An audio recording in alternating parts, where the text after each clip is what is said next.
Hello and welcome. My name is Todd, and you're listening to the Dungeon Speak podcast, a D&D campaign based on Greek mythology. I will be the DM for this adventure. Now the players will say hello themselves.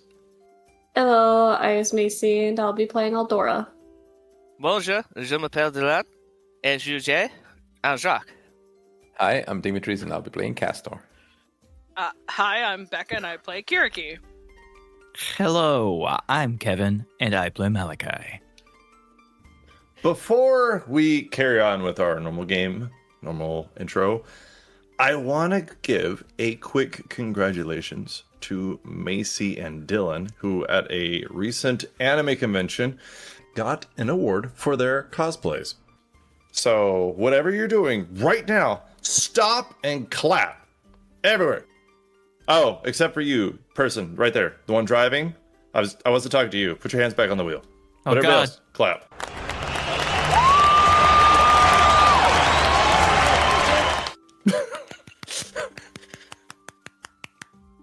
Perfect. All right. So this week, I thought we could do some fun little improv. So, Sycamber. That's a town that acts as a border between the relatively peaceful Western Heartlands and the more dangerous north along the Sword Coast in the Forgotten Realms. It's known for being a frontier town with a mix of settled folk and those venturing into the wildlands. The surrounding areas are home to various monsters and dangers, making it a place where adventurers might find lots of work or trouble. Below this town, in the tavern, is the Rehabilitative Guild for Misunderstood Beasts. It's a cozy, low-budget, government-sponsored office set up in a refurbished tavern cellar. There's motivational scrolls on the wall, including channel your rage into productivity. Don't fear change, mutate with purpose. You miss 100% of the bites you don't take. No curse lasts forever, unless it's the level 9 one. And believe in your inner bard. A no biting sign is by the door, and waiting nervously in the foyer is villagers flipping through pamphlets like, "So you've been banished, now what?" A male halfling social worker, overworked but relentlessly chipper, is sitting at a desk. He wears enchanted glasses that can detect lies and magical residue. He's armed only with a clipboard, but he's been known to cast a cantrip or two, and he has an unshakable belief in redemption. He has a pet pseudo-dragon named Smidge that sits on his shoulder and sneezes sparkles when he's nervous. First and foremost, we have to figure out what we're dealing with here. So, Dylan, please roll a 1d12. D12. Yep. 1. All right. We're dealing with a bone devil. For those that don't know, it looks a bit like a xenomorph from Aliens, except for it has no skin. It's not black. It's just white, long claws on its feet, and it has that long ass spiny tail. It's got like dragonfly looking wings. They're kind of see-through, veiny, red. It's very creepy and scary looking. It's fucking great. So that's what is in the office today for the Rehabilitation Center and talking to the social worker. Macy, we need a name for this bone devil. Bob. Bob. Done. Yeah. Yes! Kevin, what color is Bob? Yes. I guess Bob is off-white, slightly gray. Off-white, slightly gray. Okay. Becca, what is Bob's personality type? Just like a couple of words. Oh, I think serves. Bob would have a. You know what? He's a professional. He's a businessman. That's his personality. All right. So he's a professional businessman type. Yep. Mm-hmm. That's Very why he left straightforward, the straight and narrow. yeah, straightforward. Right to the point. All right. Now we get to go like normal. So Bob, the bony man, off-white, slightly gray, the professional, straight to the point person, or bone devil, is sitting in a stool across the desk from this halfling. And the halfling looks at him. Macy, the halfling says, "Tell me about yourself, preferably without snarling." What's your answer? I like chairs. Why do you like chairs? whenever you try to flirt with them, they don't laugh at your terrible flirting. Oh no, Bob. He pencils something down his clipboard and goes, Dylan, he asks, what attracted you to this position? And please don't say the scent of the customers. But why? They smelled so tasty. So that will not do with your rehabilitation. Plenty of oranges on the surface here. I like oranges myself. Good choice. Demetrius. He looks at this bone devil, this big old scary creature, and says, how do you handle conflict in the workplace, especially when someone insults your claws? I made sure in my previous workplaces that people would stop insulting me after the first one.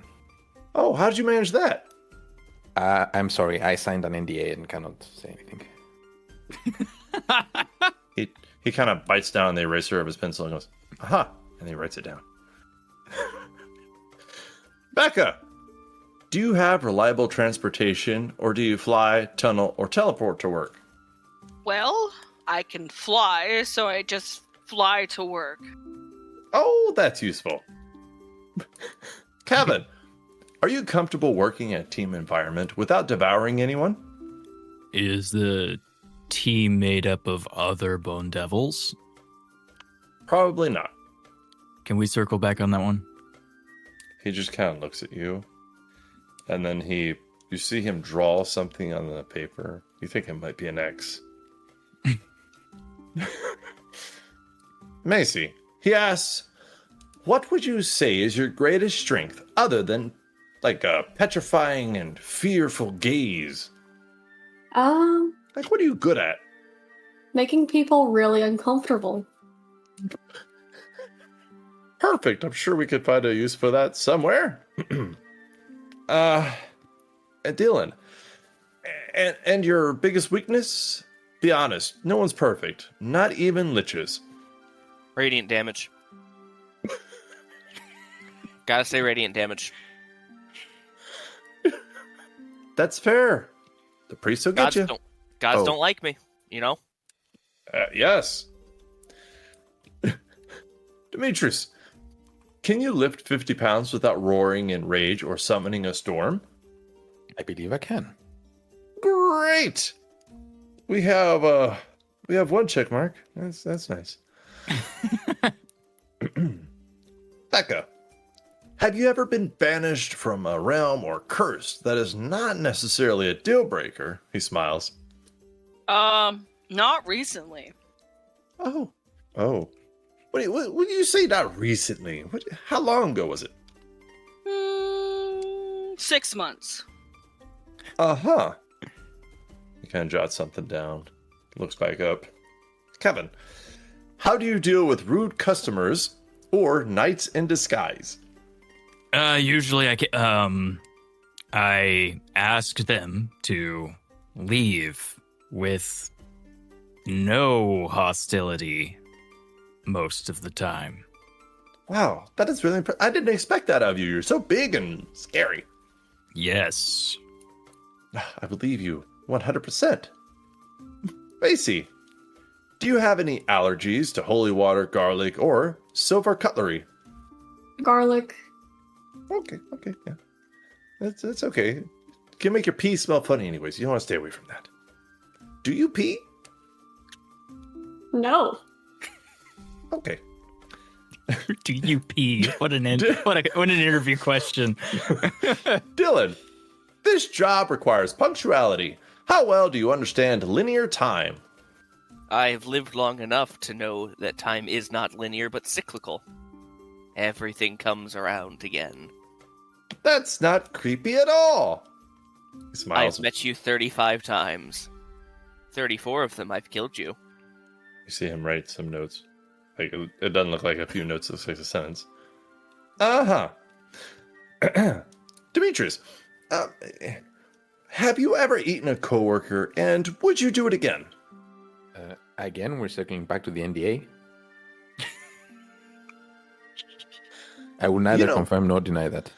I might have to look at this NDA and see who co-signed it. I don't know about this. I did. Becca, why did you leave your last job in the Underdark Postal Service? I signed an NDA and I'm not allowed to talk about it. That's my trick. I'm sorry, that answer's been used. I need a better one.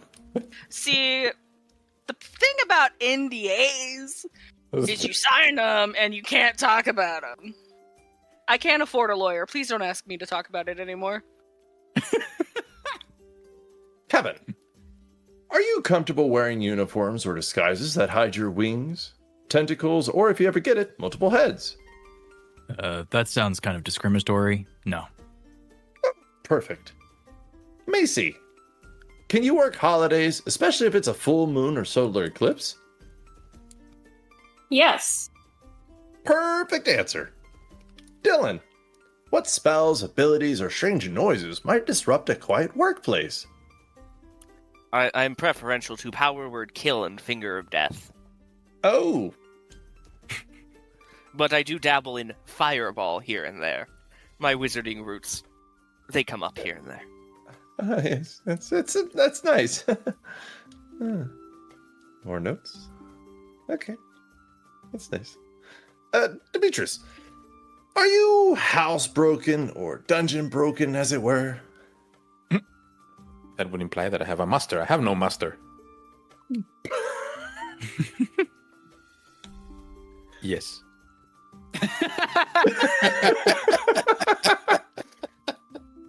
Brilliant. Becca, how would you improve your efficiency here at Ye Olde Smithy Stall? My efficiency? The efficiency of other people. If you joined the team and we gave you a job upstairs at the Ye Olde Smoothie Stall. You see, I have these really long arms, Oh, I see them. and I could just work much easier.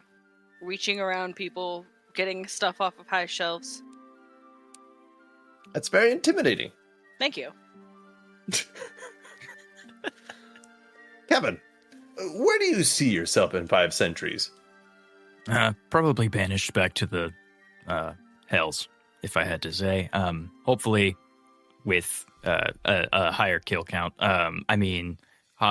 Hopefully with a very high level management job. Well, I think we've got all the information we need here. It was great to meet you. I wish you all the best, Bob. And then Bob stabs him. Just remember, don't call us. We'll call you.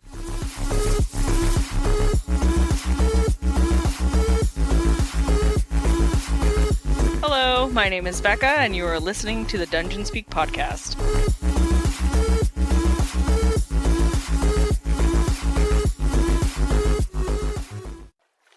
Pain. A broken arm. Perhaps a number of ribs as well. A heaving cough lets a concerning amount of water escape from his lungs. Malachi. Laid out upon a hard, stony surface, water occasionally washing up to his waist and retreating back into the sea. Another cough. And a burning sensation as more water is forced from his lungs. Then the muffled shouting fades into his ears. Men yelling out in pain, and others barking words at each other that he can't quite make out. His eyes open. It's bright. The sun bearing down on him in an aggressive heat, numbed only slightly by the cool water that continues to wash over him. Malachi gathers his strength and pushes himself upright, confirming in an instant that multiple bones are broken in his chest. He tries to focus his eyes to make out the scene before him. Debris littered the shore, with most of the ship his phalanx set out on just days ago, now a mass of wreckage and timber jutting from the rocks. He turns his head towards the shouting. He sees some of the other men, a number of them standing and moving around to bodies strewn about the shore. The words start to clear, and he can finally make out what is being said. Names, and then states of being. Gregor, dead. The voice shouts from a hoplite standing a short distance from Malachi. He looks down to the man's feet and sees the limp body, still clad in bronze armor, its flesh pale and still. The hoplite looks up at Malachi and then rushes over, removing his helmet along the way. Praise the gods. Malachi, you live. The man said, tapping the side of Malachi's shoulder in camaraderie. As Malachi's eyes continued to regain focus, he stared at this man. The fellow hoplite had deeply tanned skin with heavy weathering. A long, jagged scar turned across his right cheek. He had a short, wavy brown hair, a short, well-groomed curly beard, and deep brown eyes that absorbed the light in such a way that made them almost black. Finally, Malachi remembered the name that belonged to this face. Garius.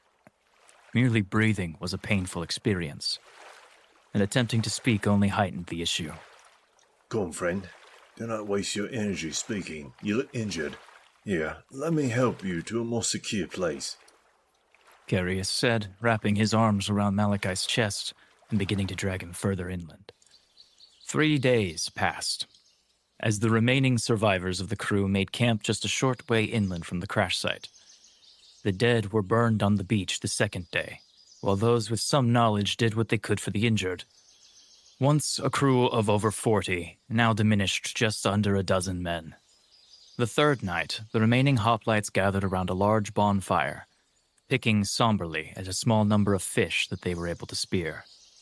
Malachi sat leaned up against a large bit of scrap from the wreckage, just close enough to the fire to remain warm through the cold night. He carefully watched as the other men made idle conversation, speaking of what to do next. They had concluded that they did not know where exactly they had shipwrecked, only a vague guess based on the distant mountains to inform them that they were likely somewhere between Athens and Asphaltis. Malachi took a bit of the fish that he had been given, pulling small sharp bones from his teeth carefully as he watched the others. Suddenly, an argument sounded out as Carius and another hoplite named Linus returned from a walk around the nearby area. You're mad, absolutely insane, and that is being kind. Linus shouted over his shoulder at Carius. And you are being short-sighted.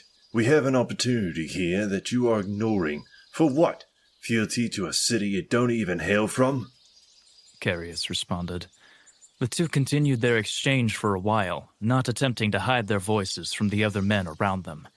Linus was one of the commanders of the phalanx, and stood an imposing 6'2", while Carius was a shorter man, somewhere around 5'7". Still, though, his posture and attitude conveyed that he was not worried about standing up to his superior. What you suggest is treason, and even worse yet, dishonorable to not only this land, but also these men. Linus motioned towards the others, drawing in confused stares. You believe I am so wrong, then let us find out for ourselves.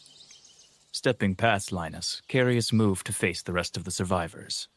Kinsmen, fellow survivors, we have been given a great gift with this shipwreck. For as far as our rulers know, we have all died. We are free men now, with no requirement to return to the life of servitude.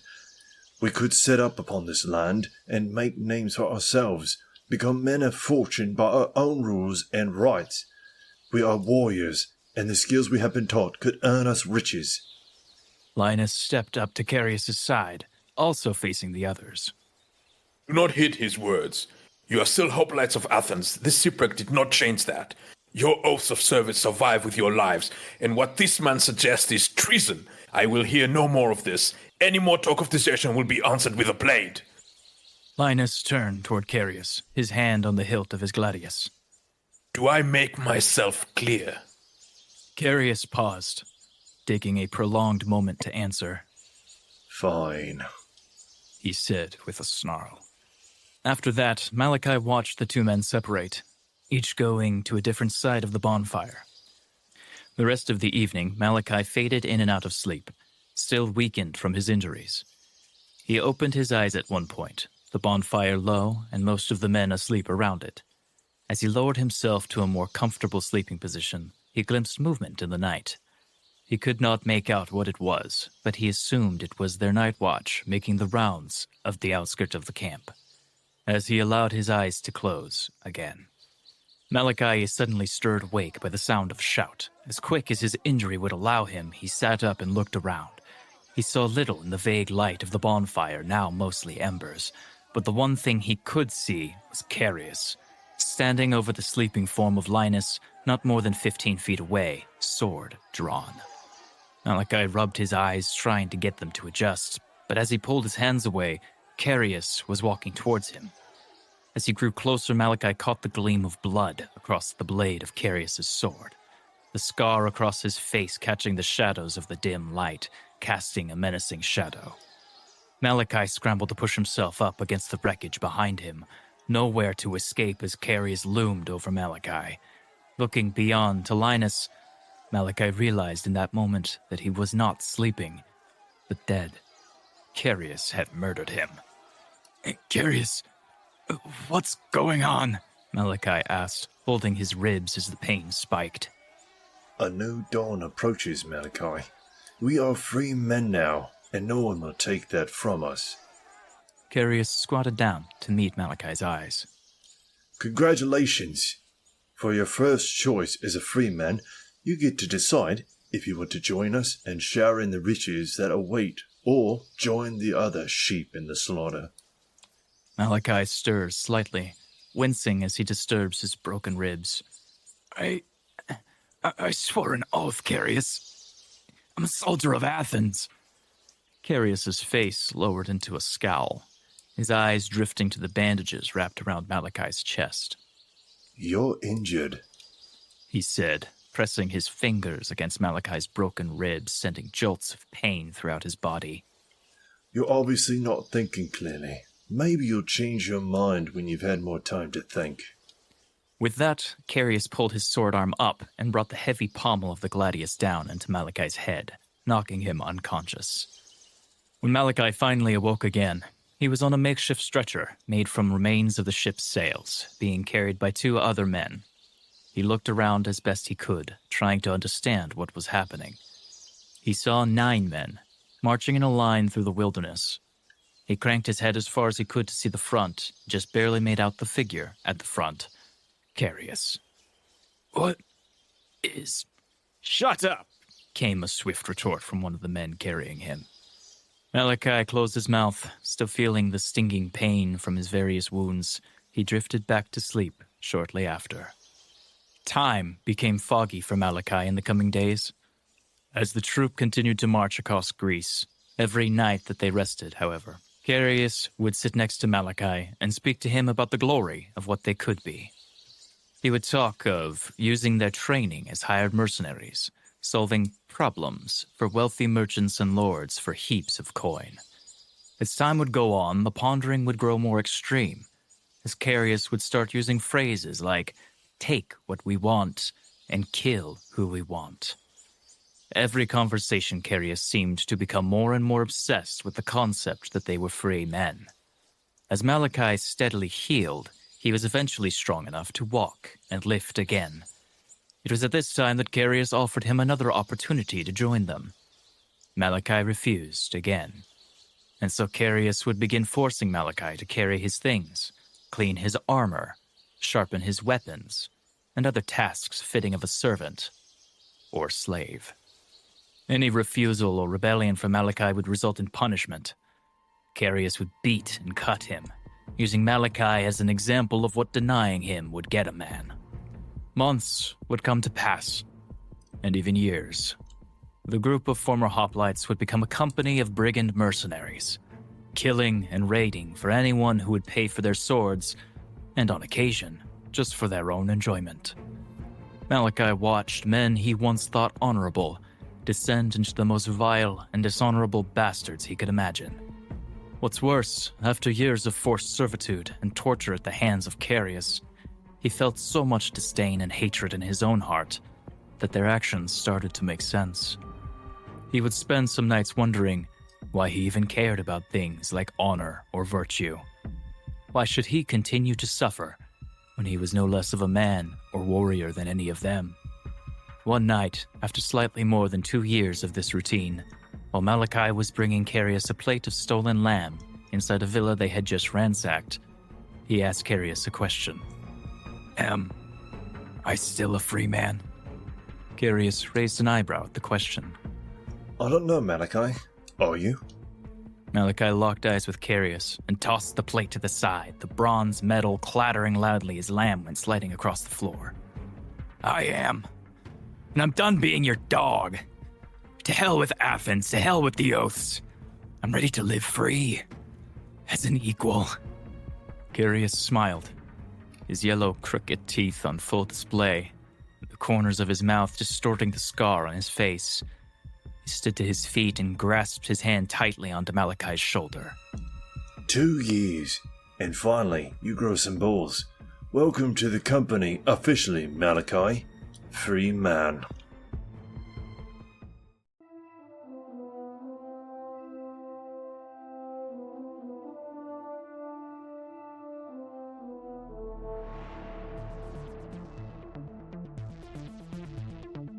So, let's get into it.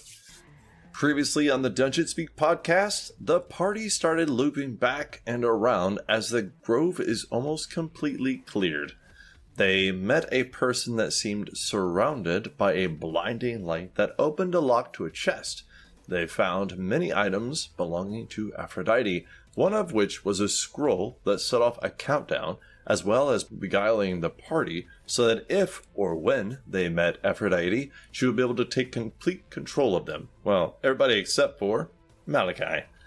The other thing the scroll did was send out a signal, starting the countdown, and the party read that in 5 days Ares would descend on the city of Eliki and destroy it completely. They were given a map complete with roses and hearts. They found a bridge and chest that Pallas previously said that she was led to by her grandfather Poseidon. While she did indeed have items that coincided with that, or with what she said, and was freely offering them up, Malachi questioned if it was really Poseidon that guided her. As the party continued around, they came across a bull that managed to knock Andrak down, but it was quickly cut down because Andrak was pissed off. Then they came across the statue of Aphrodite, and this is where shit hit the fan. The party rounded the corner and a demon was turning. Its eyes had a purple mist in them. Aldora understood it say, "Yes, my queen," in Celestial. Then a wave shot out from the statue. The rest of the party heard Andrak and Aldora say the same words, but as they do not speak the language of the gods, they don't know what they said. However, when the demon attacked Kastor and Andrak did not help, when Aldora raised her luck sword and twin-spelled an upcast guiding bolt hurting both Kiriki and Pallas, when Andrak turned on Malachi, eyes misty as fuck, that is when it clicked that Malachi is fucked. Kastor tried to polymorph Andrak, but it failed. Kiriki and Pallas gang up on Aldora. Aldora takes a beating from both of them like a champ, before Pallas apologized to Aldora, hooks her ankle, and then crits on her. Kiriki counterspells Hold Monster that was being cast on Pallas before Aldora is knocked out. Andrak turns on Malachi, and a pretty good fight ensues before Andrak is put behind a force wall. Of course, Andrak, being Andrak, breaks out of a fucking force wall. This Terminator of an unstoppable fighter, he keeps going.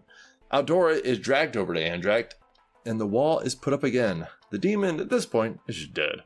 Kastor is given a message by the Fates. He teleports away after some investigating.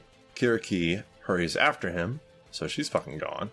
Malachi chases after them as the force wall comes down, and Andrak turns to stone as his sword comes down on Malachi. Kastor, Kiriki, and Malachi find themselves in the town of Mykonia. There are many statues resembling what Andrak and Aldora now are.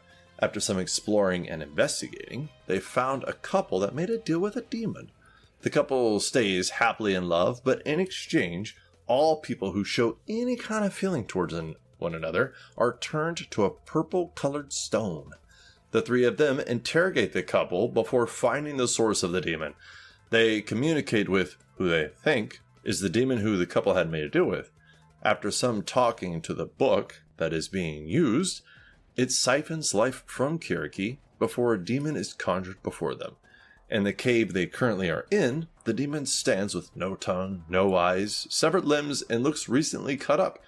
Kiriki finishes it off, and they hear bodies fall upstairs. After they go back into town, the party talks to a woman who's excited. She takes a serious moment and strokes Kastor's face, commenting on the last time she did that. And as she does, Kastor de-ages 10 years, presumably looking 70 instead of 80.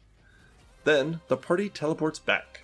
Pallas springs up from a recently tied up and no longer stone. Andrak and Aldora. Andrak, all 50 feet of your hemp rope is used on you to hogtie your hands and legs in a fetal position. Your sword is only a few feet away from you, and you can see that the tail end of your cape was used on the handle in order to move it. Aldora, you are tied up gently with Andrak's traveling pants, and his traveling shirt is under your head in a makeshift pillow. Aldora is currently unconscious because of getting taken to 0 hit points. Andrak, you kind of faded to black, like being dizzy, but for a few minutes now you've regained your eyesight and your mind. You see Pallas sitting on the balls of her toes and her knees. Her sword and spear are in the grass beside her, and she's just silently staring at you. You hear Kastor, Malachi, and Kiriki behind you, and Pallas jumps up, grabbing her weapons, and runs around you while yelling, "What happened?" Well, to say what happened, you're gonna have to believe a lot of things really quickly. The statue... What? It's not that hard. We got sucked through the statue to another place back in time. And there were this couple who were like, oh, we want to be in love, but nobody wants us to be in love. And then they made a deal with the demon. People turned to statues. We killed the demon. The children killed themselves for some reason, and then that's it. I mean, yeah, that's basically the story. Wait, she kind of looks like confused. It was a different time? Yeah, we went back in time. But demons are new. Again. That's... Oh, I mean... She turns around. Oh yeah, he's awake. Good to see you're not a statue anymore. I was kind of really worried about that. No, it wasn't like when we went in time in the visions in the Temple of Hades. We were physically ourselves, and we were there. It was as real as could be. I feel like I'm missing a lot of context. I feel like I gave it all. Maybe it's for the best. I mean, honestly, Kiriki's description was actually incredibly accurate. I mean, there wasn't much more to the story. It was a place that we had never been before, and it was in some kind of past before the demons had taken the world. I think maybe even past before any of us were around. I don't know. It was hard to tell. Do we have our memories from being controlled or no? No. I'm trying to help Andrak up and go, I can tell you one thing. You're one scary man, Andrak, to face. Why are you saying this? Did something happen? You were temporarily controlled by Aphrodite. I believe, anyways. She bid you to attack us. We took a lot of precautions to make sure that you didn't. Obviously, you know your capabilities more than the rest of us, and I was rather not interested on being the other side of your sword. Aldora, will you please roll a 1d4? Oh, 2. So unless you are magically healed, you will regain consciousness in 2 hours. Okay. I magically heal her. And you're back. After being unhog-tied, Andrak will go to his sword and pick it up. Damn it. You see Pallas stays at the ready for a little bit. We're both tied up? Yes. Aldora gains 8 hit points. Thank you. Are you well enough to travel? Should we go take a break somewhere? Hey Todd, what are my hit points at, by chance? I don't remember. You weren't really hurt. Was Yeah, just we- fully healed? Doing the hurting. We instead of attacking you outright, I tossed up a wall of force to keep you caged because we didn't think there was any way we were gonna beat you. So we just kind of kept you out of the way until we could survive. You know what, valid? They didn't let Kiriki try. I feel like Kiriki had the best chance. You I don't know, look- with Kiriki and Aldora? Or not Aldora Palace? Yeah. the blenders at work. Oh, I'm not gonna lie. Both of them together, they would take out Andrak. Like, I have Yeah. no doubt. It's just the sheer damage output, yeah. We Only kill one at a time. when you were attacking us, we didn't really want to hurt you, but we also didn't want you to hurt us. So I used the staff to keep you confined. It was a temporary but effective solution. So you're probably not too much hurt, Andrak, anyways. Aldora, unfortunately, did absolutely get demolished right before we were able to find a solution. I'm sorry, Aldora, if you're in a great amount of pain, but it looks like Kastor is taking care of you. It was the wrong people facing the wrong person. Palace and I should have taken Andrak. I don't even know what's Malachi going decided- on. Genuinely, I feel like it would have been better to contain her and beat the hell out of me. Malachi decided to go easy on you, big fellow. Once again, I'd like to clarify, it wasn't about keeping you alive as much as it was keeping everyone else alive. I've seen you in action, Andrak, and I didn't want to face that. Aldora, I'm sorry to say, is a little bit easier to handle in a one-on-one fight. Aldora will just slightly pout. It was a 1-on-2. You were not going to win against me in Palace. To be fair, I don't think any of us would have, but once again, we're, as Kiriki has said in the past, friends, and I didn't want to hurt anyone.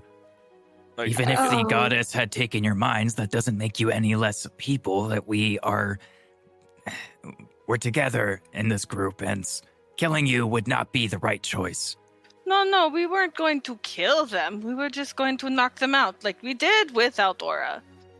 So let me get this straight, because we're moving really fast right now. So we got taken, like, our minds got taken control over, and we attacked you. Yes. Or, Kiriki will well, that point explains to why I'm tied her. up. Kiriki will point to her chest where she took a fucking guiding bolt, and there's just like a burst of like radiant damage looking shit. You hit me and Palace. I'm sorry. I Oh no, I apologize. it I was don't- not you. Don't be sorry. I don't know if water creatures can blush, but Palace looks embarrassed. She says, I apologize when I hit you. She did. I did not. I'm sorry. It's fine, I suppose. I mean, there's nothing else you guys could have done, really. You're just defending yourself. True, but it's not much. I will not say it. It's not polite.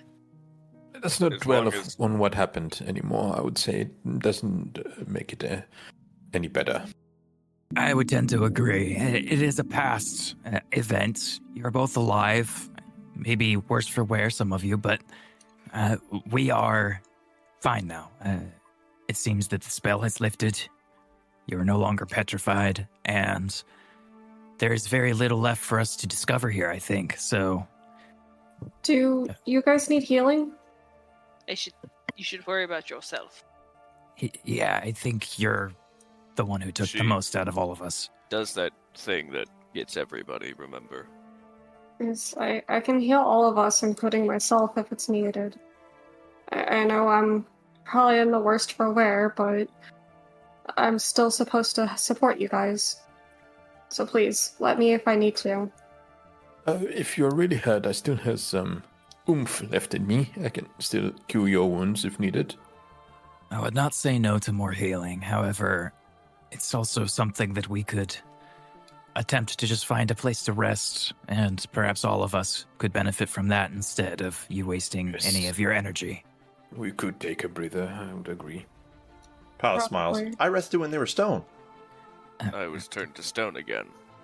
Yes, but this time we managed to get you out before 800 years had passed. Your sword did not turn. It didn't last time. Was there a 8-legged lizard creature?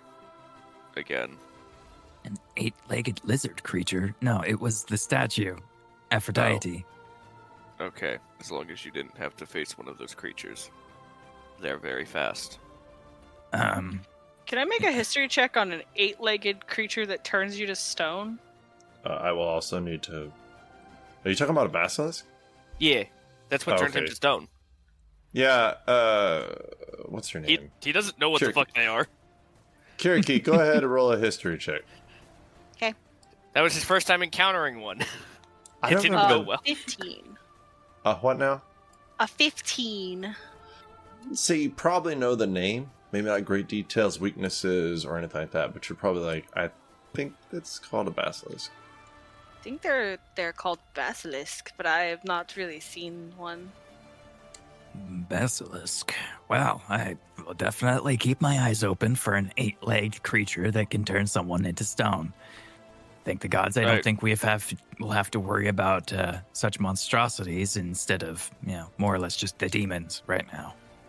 It would be best to look out for those. They are dangerous. Right. Well, there was another hallway we have yet to wander through. We should be thorough and make sure there's no demons hiding in the corner somewhere. But after that, I don't know how much more of this grove is left to discover. I think you've hit it all. What about this funny dark C shape? I think that's what he was talking about, right? Yeah, that's the last hallway he said that we haven't wandered down. Sorry, I scrolled all the way out so I could see. Y'all have done an amazing job. Do you want to sit down and have a breath before we push forward, or do you want to continue? Aldora, how are you feeling? Prefer to rest, honestly. Really don't Right. feel up for another battle anytime soon. I I could think- keep watch over everybody, since I don't feel worse for wear. Oh, y'all couldn't take a long rest now. It hasn't been that long. Oh, I meant like during the short rest. Oh. It would have been longer, but somebody rolled a 28 on their perception check, and they found everybody very quickly. Well, why'd they Like I do say, that? that's what I'm wondering. I couldn't have been me. I think No, it was Mr. Malachi.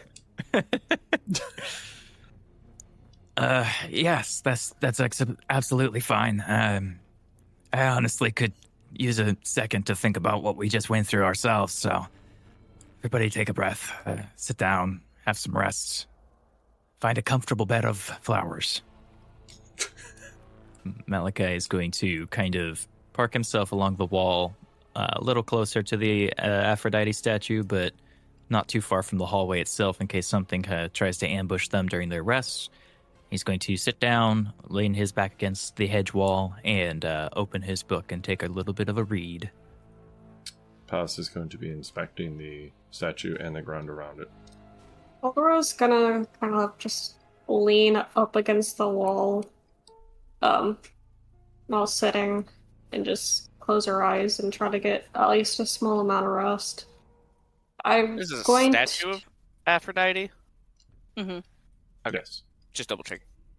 Yeah. Kiriki's gonna sit and rest against the wall as well. Meditate. After looking around for a little bit, Palace is going to sheath her sword and just kind of lean on the short spear next to Kiriki. I'm glad you're okay. Who, me? Yes. Oh, it takes a lot to take me down. But I'm also glad you're okay. Considering we left you here and you did not follow. But we also didn't know where we were going, and so... I thought if we left and there were statues and a demon wandered by, what if they crushed them? Oh, that's so true. Good looking out for the team. I thought about taking his sword, but I didn't. Do you need a sword? You have one. No. You have two. Yes, it really hurt Malachi when he hit him with it. That tends to happen when you hit people with swords. With I thought full if I intent to disarmed kill him. them. Oh, But yeah, I didn't want him to do that again. well, that's true. That's true. We shouldn't let our friends hit our friends. And she'll look over at Aldora. Oh. Thank you for... Malachi kind of puts his book down for a second, looks over at Palace. Thank you for keeping watch over them, by the way. That's what friends do. He nods and looks down back to his book. All right. Does anybody have anything they want to do before you guys get going again? No, I just want to say that when we're resting, I'll be casting the Hearth. So, by default, right? So I don't have to say it every time. How many times a day can you do it? There's no limit to it. That sucks and okay. Ow, you son of a bitch. Sorry. Wow, dude. Macy is so nice. Why would you say that about her? I got a cat in my lap, and he just decided to be angry at me for some reason. Just reached up and bit my hand while I was moving my mouse. So right before we start moving, like after Aldora has at least gotten some rest, she doesn't look 100%, but she does look a lot better. She will go up to Palace, and she will kind of bow pretty low. I'm really sorry for hurting you. After we just had that talk too, I promise if I was ever in my right mind, I would never do that. I'm sorry. Palace smiles. We're friends now. I know that. Because I cared about what happened to you. Aldora will smile. Thank you for understanding. I'm really glad to have you as a friend. I mean, you just said that, so I feel bad. I hit you really hard on the back of your head. like natural 20 really hard. And I want you to know I'm really sorry about that. No, you're fine, actually. Nice well, hit, your hair's honestly. blonde, and there's a little bit of blood in there. Palace, you take 94 points of psychic damage for breaking the fourth wall. Oops. I'm really sorry. I would like to blame Kiriki, but I can't. What? You're fine. I'm sorry, I forgot we were so Aldora close attacked together. us first. Yeah, that actually really hurt. But we forgive each other. Yeah. Well, I'm glad that none of us are upset with each other or anything like that. It wasn't you. What? We have no reason to be mad at you. If it had been you, we honestly probably would not be having this conversation. I would not blame you. Yeah. Yeah, if you just up and decided to try and kill us all of your own volition, I'm not sure you would make it very far, Aldora. Probably not. Unfortunately, I may not be the strongest of hitters, but... I mean, we'd all be unfortunate for the loss. I don't think Kastor is capable of healing all of us forever. I think Aldora brings more to the table than just healing. You have your own, abilities and stuff to bring to a fight. I just think you left the confidence and the battle prowess to really bring out your true potential. We just have to work on it. I mean, in hindsight, that blast you did to Kiriki was pretty impressive. It was. And you did it to Palace at the same time. It was beautiful. We just need to bring out that inner fighter, and you'll be good to go. Yes. I don't want to toot my own horn, but you did go toe-to-toe with Kiriki and I. So, I went against both of you. Yes. Yes. I guess I can pat myself on the back just a little bit for even surviving one hit, if I did. You did. Both of you are pretty scary. Oh. No offense. I mean that in a good way, as you both are very strong. I've been called worse. You do not offend me. So, I'm ready to continue on whenever you guys are. We're doing a short rest? I believe so. Right. People have already rolled, so if you're not... I'm full. take those I have the points solar back. power. I don't need to heal. He stays lit all day. I'm both full health and environmental friendly. He's never seen darkness. Just thought about that. All those years, all those centuries alive. Kastor has never had a nighttime. Oh, that's interesting. I never thought about it. That would be scary. He probably transformed into a mole or something when underground at some point. It's a saying. Malachi claps his book shut, stands up, looks around at everybody. All right, I think that's a good enough break. Yeah, let's keep moving. We're almost done here, and honestly, I'm very eager to get out of this place. All right, so you guys, where you are now with the Statue of Aphrodite is pretty much like a T intersection. This right here is a 15-foot wide hallway going directly to her, but on the right side or left side, which way you're facing, it's a 10-foot wide hallway that circles back to the hallways you've already been to. The left side of it goes to Aphrodite.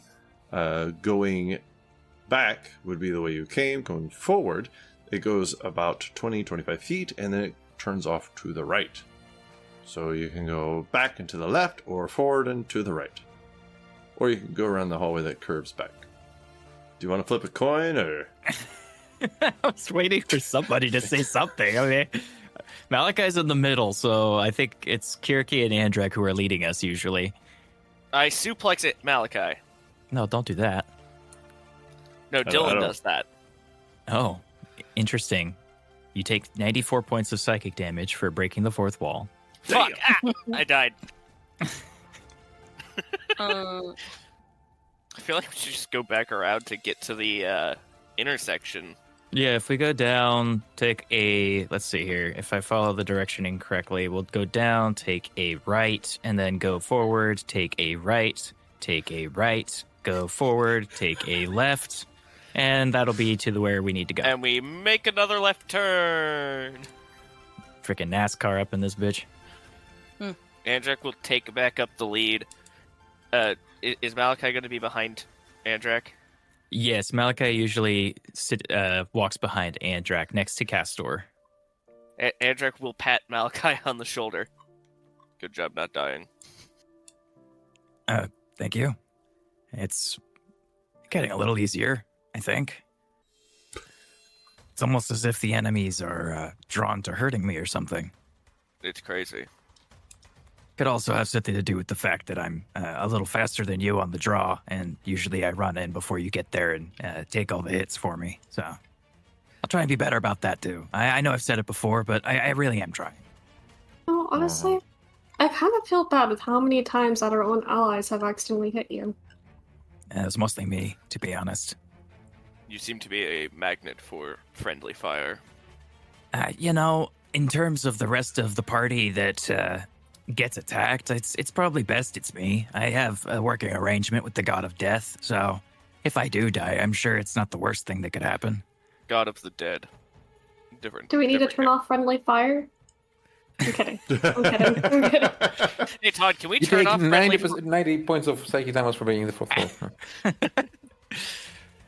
I just wanted my time to be making a joke too. Sorry.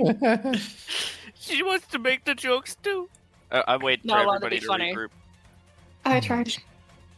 So, you take a right, going forward, where you haven't been. You go about 25 feet. It turns off to the right, and that is the area you have not been yet. Now, at that intersection, it goes left and right. So, with that in mind, which way would you like to go? Left or right? Left, 5 feet, another curve off to the right. Right goes about 20 feet, curves off to the left. I think the right turn here we haven't discovered quite yet. Let's head that way. Andrak will nod and go that way. Alright, so 20 feet down, take a left. It makes almost a direct U-turn, as this is just a wall separating you guys. 10 feet wide, bright day, beautiful greenery around you. Tall, viney grass walls, 10 feet up. You go about 30 feet down this hallway, turns off to the right, 10 feet wide, goes down about 15 feet, turns off to the right. You keep going. Let's see here, about 25 feet, turns off to the left. What do you know? You're at another wall. Just a little wall. That's all. Go for about like 40 feet or so, turn to the left. You're getting bored. You don't want to be here anymore. And you see a fucking demon. Uh-huh. I'll see a demon. Oh, there we go. He was just hanging out there, wasn't he? Yeah. Oh, Pressing hey, look, against the guys. wall, like hoping we don't see him. Just like Andrak, looking around, panicked. yeah. Andrak, as you turn around or turn this corner here and you go to make a left, kind of getting bored of being here, getting bored of, walking around, you see this creature and it has 3 legs, 1 arm, its mouth is like hanging and not correctly, but it has sharp teeth. And as it turns to look at you, it almost looks like it's moving its head in order to try to growl at you. And it's just like making a noise as it tries to growl, but can't really do it. Would you all please roll initiative? Oh boy, I sure do love initiative. What happens if I don't? You don't have to. You can pass. Hmm. But would Kiriki went Kiriki back down. pass on a fight? Absolutely not. She would not. She would fight course. anything and everything. She would fight gods if she could. That's not Right. true. She Well, respects yeah, the Kiriki gods. might not. I didn't say the Greek gods. If Egyptian gods showed up, she'd probably try to fight them. Yeah, Probably Ra would should. get fucked. Oh. I'd love to see her try to hit Anubis, and he's just like, nah. And she just dies instantly. Wow. I hope you guys have rolled better than I. Oh, probably not. On average. About average for this party. Yeah. The Dex people got high. Kiriki, how'd you do? 22. That's Kiriki. Okay. Andrak. 11! Oof. That's Andrak. Malachi. 19. That's Hey. This that's is Malachi. really. This is looking like a real tank party. Aldora, how'd you do? 9. Whoa. What is your dex bonus? My dex bonus is probably low as fuck. 1. Already. Kastor. So I rolled an 8 plus 1. 9. Oh. Thank you. I got Kastor? a 15. I got a 15. All right. So, shockingly, Kiriki, you go first. You're right beside Andrak. As you guys come around this corner, you have a clear line. This dude is 15 feet away from you. You could run up, end his mutated life, Yeah. Likely. Yeah. or And you could that's help not- him. No. I've established these are my friends. She's running up and she's killing the demon. All right. She'll run up right about here. Now there's room for other people, and she'll make all of her attacks. So she runs up to be beside him so that he is between her and the wall. Let's see if you can even hit him. This guy has such high AC, you can't kill him. You can't hit him. He's impossible to hit. He's wearing the extra strong loincloth today. Fuck yeah. The first attack is a 30. Oh, you know what? That Mm. just hits. Yeah, the second attack is a natural 20, so I'm not even gonna roll again. Yeah, that's fair. And Okay, and then he's back. offhand, Uh-huh. she just unloads everything into this dude. 19. 19. That'll hit. Yeah, I'm too lazy to roll that again. It's fine. All right. So you wanted to do the 2 damages and then do fucking English. Do you want to do the 2 damages and then the crit? Yeah, I'm gonna do the crit by itself. So the first attack that's 9 points of slashing because I rolled bad. That was for the 2 attacks.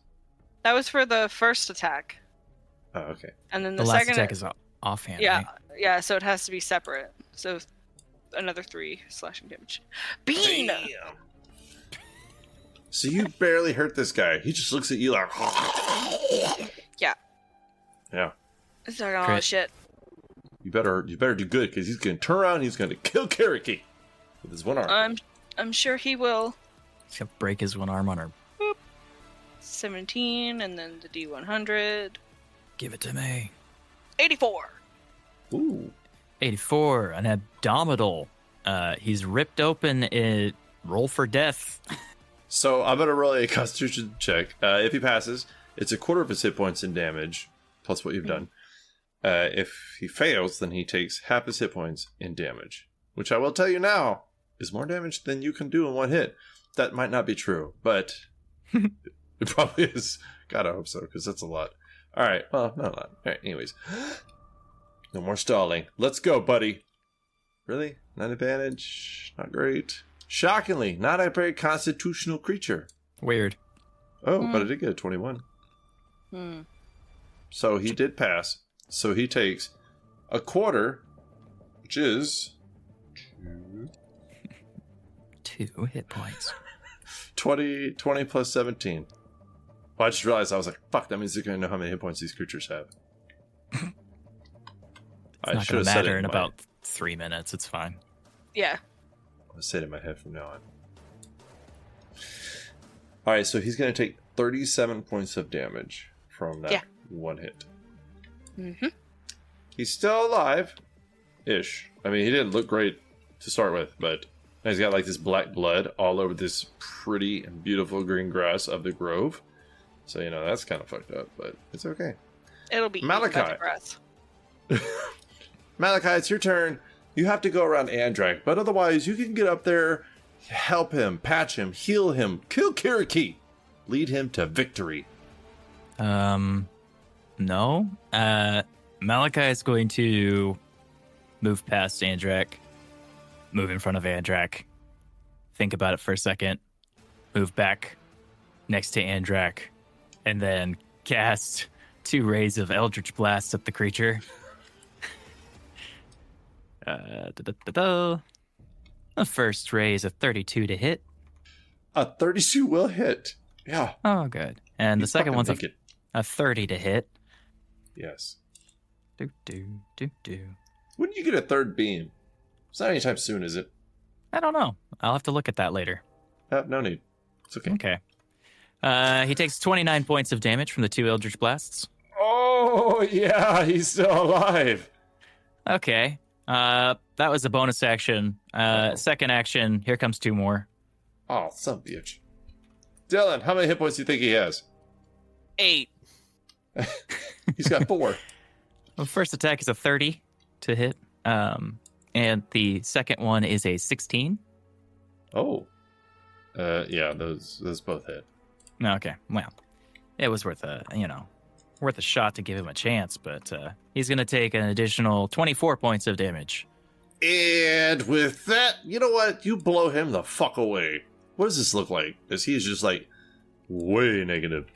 So Kiriki runs up and does her many slashes at him, hits him really hard with one of them, guts him, and his blood starts pouring out. And then 4 gray spectral versions of Malachi wielding scythes with skeleton faces charge out from Malachi's position on the battlefield and all like in a line kind of phase through him, slashing him with scythes as they pass through, eviscerating him in many ways, chopping off various body parts and just decimating him. That's just unnecessarily mean. And then Malachi looks over at Andrak and says, "Look, see, I didn't run in this time. I'm working on it." Passes in the back like, what happened? Well, he's dead. So I gotta tell you guys something. And I don't know if you were looking forward to this or not, or how you feel about this. That was the last demon alive in this entire grove. Woo! Wow. Impressive. Well, Leave we no did what we stone said we were unturned. gonna do. So you all feel like in your vision you get this little achievement. No, I'm just kidding. I do, because you went through the extra effort and didn't just get what you wanted and leave, I do want to give you a few rewards, but we're going to start with this one. So with the last demon being killed, let's do some stat boost. We haven't done that in a while. Ooh. Yeah. There's a lot of math on some of y'all. Others, not so much. So, Aldora, we're going to start with you. You picked strength before. Do you want to stick with it? Yes. All right. So you're sitting at an 84. If you roll at least a 16, you get a stat point. And it's a 1d100. Yes, ma'am. Come on, 100. 77. Wow, that's a number I can't do in my head. What, 161? I think so. What was the original one? What did she have? Yeah. 84. Oh yeah, my god, 161. awesome. It is I don't know how to say that in a Yeah, nice. Nice math. dude. So you have a stat boost. So +1 to your strength, madam. Get in there and beat people with your sword, not mace anymore. Andrak, you're next. Yeah? Constitution. You're sitting at a 41. I'm just gonna go with your stats that you had before. If you want to change it, let me know. I'm sticking with con. I want more health. All right. Ah, fuck. 11. 11. So you're sitting. I can do this one. You're sitting at a 52. I don't get lucky with these D100 rolls, so. You? Talking to me, I got like 40, like 4 times in a row. Yeah, but I just got 11. That's pretty bad. Becca has unusual luck with this. Yeah, I I'm almost just said waiting for Becca's in like 80s. 88. Yeah. Yeah, just with this. Kirky, Yeah. dexterity. You're sitting at a 67. Yeah, I'd like to change it off because I've already done Dex twice. I keep track of it. Okay. So Yeah, what do your you want to dex make it rate now? 20. Yeah, I boosted my Dex to 20 by doing this already. Mhm. I want to boost my intelligence. See, Dylan, this is what happens when you cheat. What? the Look, any Damn. overflow I'll take if you want to abuse her with that. To be fair, you got like a 40. You son of a bitch. I did it again. You have a stat point to add. She's to got your like intelligence. 4 of these fuckers, so. I've only gotten 3. I've gotten 3. Don't worry, I keep track of it. There's a little thing on my cheat or my sheet that says stat Your boost. cheat? Yeah, no. 100 You cheat. said it right the first time. Yes, my cheat. You Aha. watched Your me cheat bot. fucking roll. There's a little thing on my Malachi. cheat bot that says I get. Oh, I mean, My sheet. Here's the That- 2. Here, I'm gonna take this. Malachi. Oh yeah, it's my turn, huh? Okay. Yeah. I Let's remember your go. first roll was, I believe, a 3. So Yeah. let's see if you could do better. Have Wait, you what I even gotta- gotten one yet? You're doing Constitution. You're at a 23. He has gotten one. Okay. So you're Um, sitting. And a 23, you said? Yeah. Okay, I'm gonna switch it up from Constitution to Wisdom. All right. 46. That's very, very, very, very par for the course for Malachi. You know what? It's a respectable number. I got you. Okay. So you are. I almost want to give you a free reroll. You're at a 69, buddy. Nice. I'm not even mad. I'll take it. Demetrius. Oh. You are doing Constitution. You're sitting at a 10. All right. You're gonna need a really high roll, 33. but you're a winner in our hearts.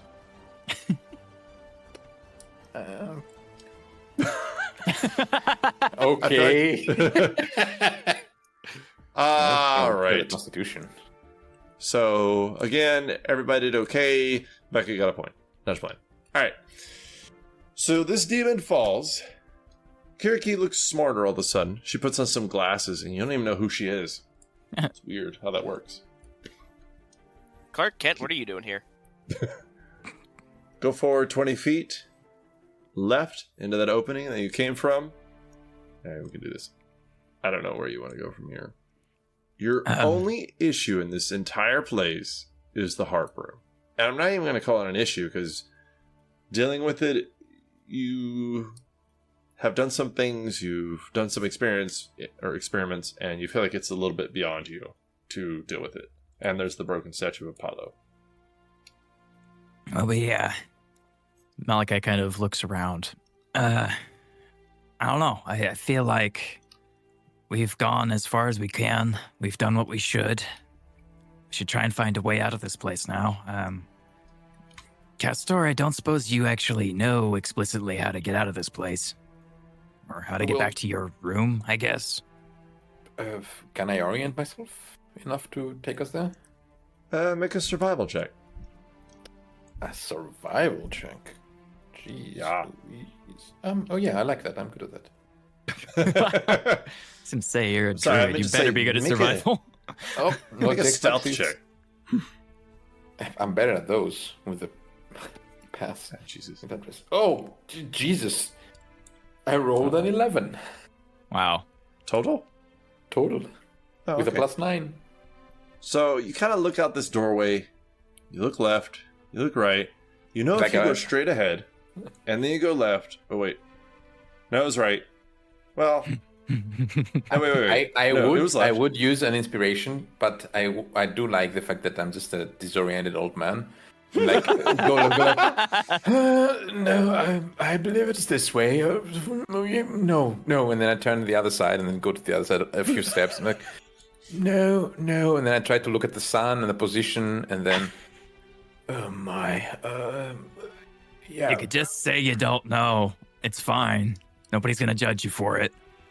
Well, the general direction is that way, and I just point like southwest. Southeast. It was yes. Yeah, I don't recall. Yeah. I don't recall seeing a better way out of this. So everybody, you best be getting out your earplugs. We're gonna have to walk back through that room with the harps. Think of your favorite song. It's gonna be important later. This little light of... Malachi is going to kind of lead the party since he's pretty sure they've done what they have to do, and he's not super concerned about the threat of something jumping them. He's going to lead the party out to the harp room, and before he starts hearing the music, whereabouts there, he's going to stop and pull out his fairly well-used earplugs at this point. All right, so about 35 feet before the exit of this hallway, where the harps are on the left. Correct. He's going to dap a little bit of water out of his canteen onto them, wring them out a little bit so they're not sopping wet, and then shove them in his ears.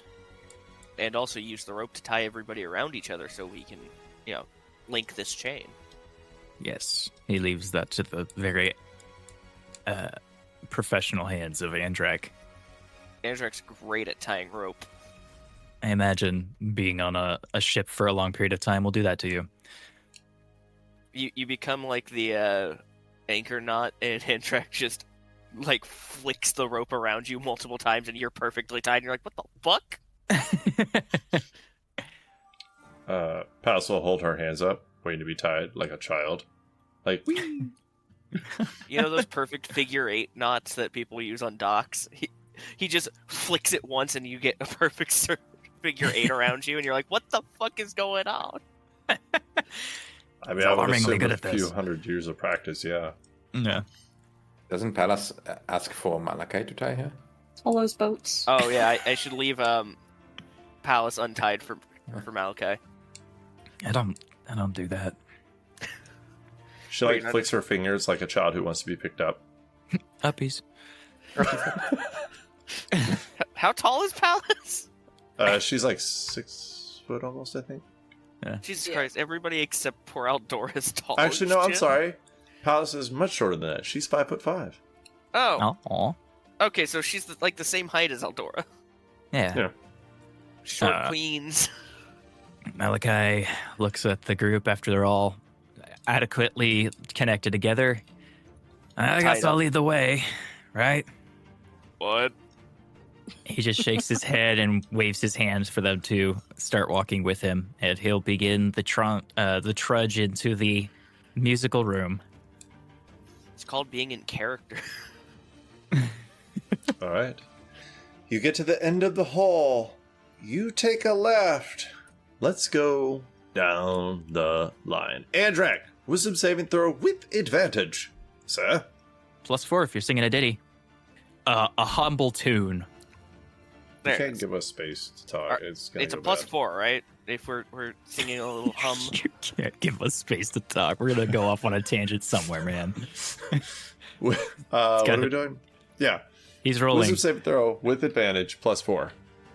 Alright. That's a 22 there. Perfectly fine. You keep going. Kiriki, you're behind Andrak, right? Yeah. All right. Wisdom saving throw with advantage +4 if you're singing. Kiriki doesn't know songs. Uh-oh. So she's chanting a prayer, which didn't work last time. Don't worry, See you're if it tied. goes better this time. Yeah, so I still get the +4? Yeah. 20. I did good this time. There That you is go. good. because that 16 was not going to cut it. Malachi, you were after her? Yeah. All right. Dun, dun, dun, dun, Advantage, +4.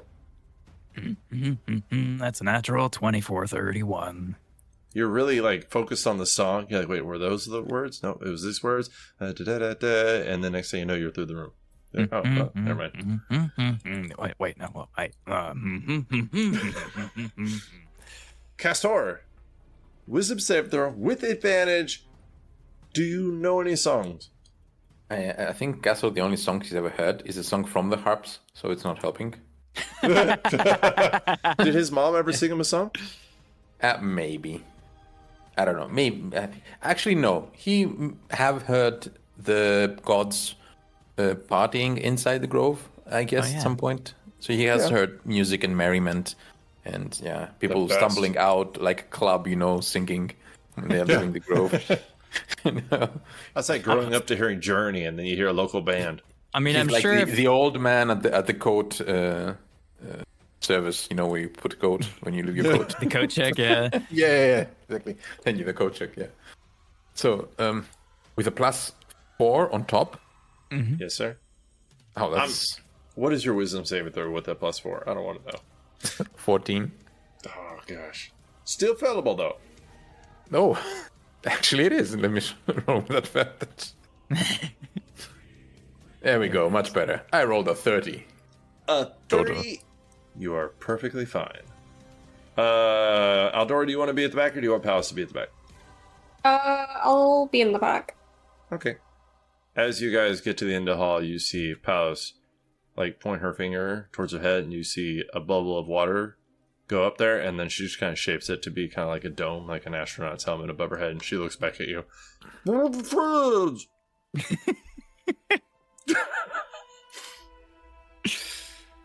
So she just smiles at you.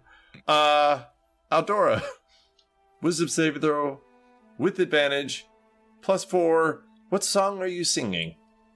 Hold on. Macy loves it when I put her on the spot. Okay, so wisdom saving throw, Uh-huh. you said? Uh-huh. With advantage, +4. If you're singing. If you're singing. Are you singing, Macy? Is Aldora singing a tune? Yeah. What's the tune? Come and get your love. Nice. Love it. Bow, bow, bow, bow, bow, bow. Da, da, da, da, da, da. How can we do this before we get cut? That's why I stopped. I don't know what you're talking about. Oh. There it goes. 26. 26! You're perfectly fine.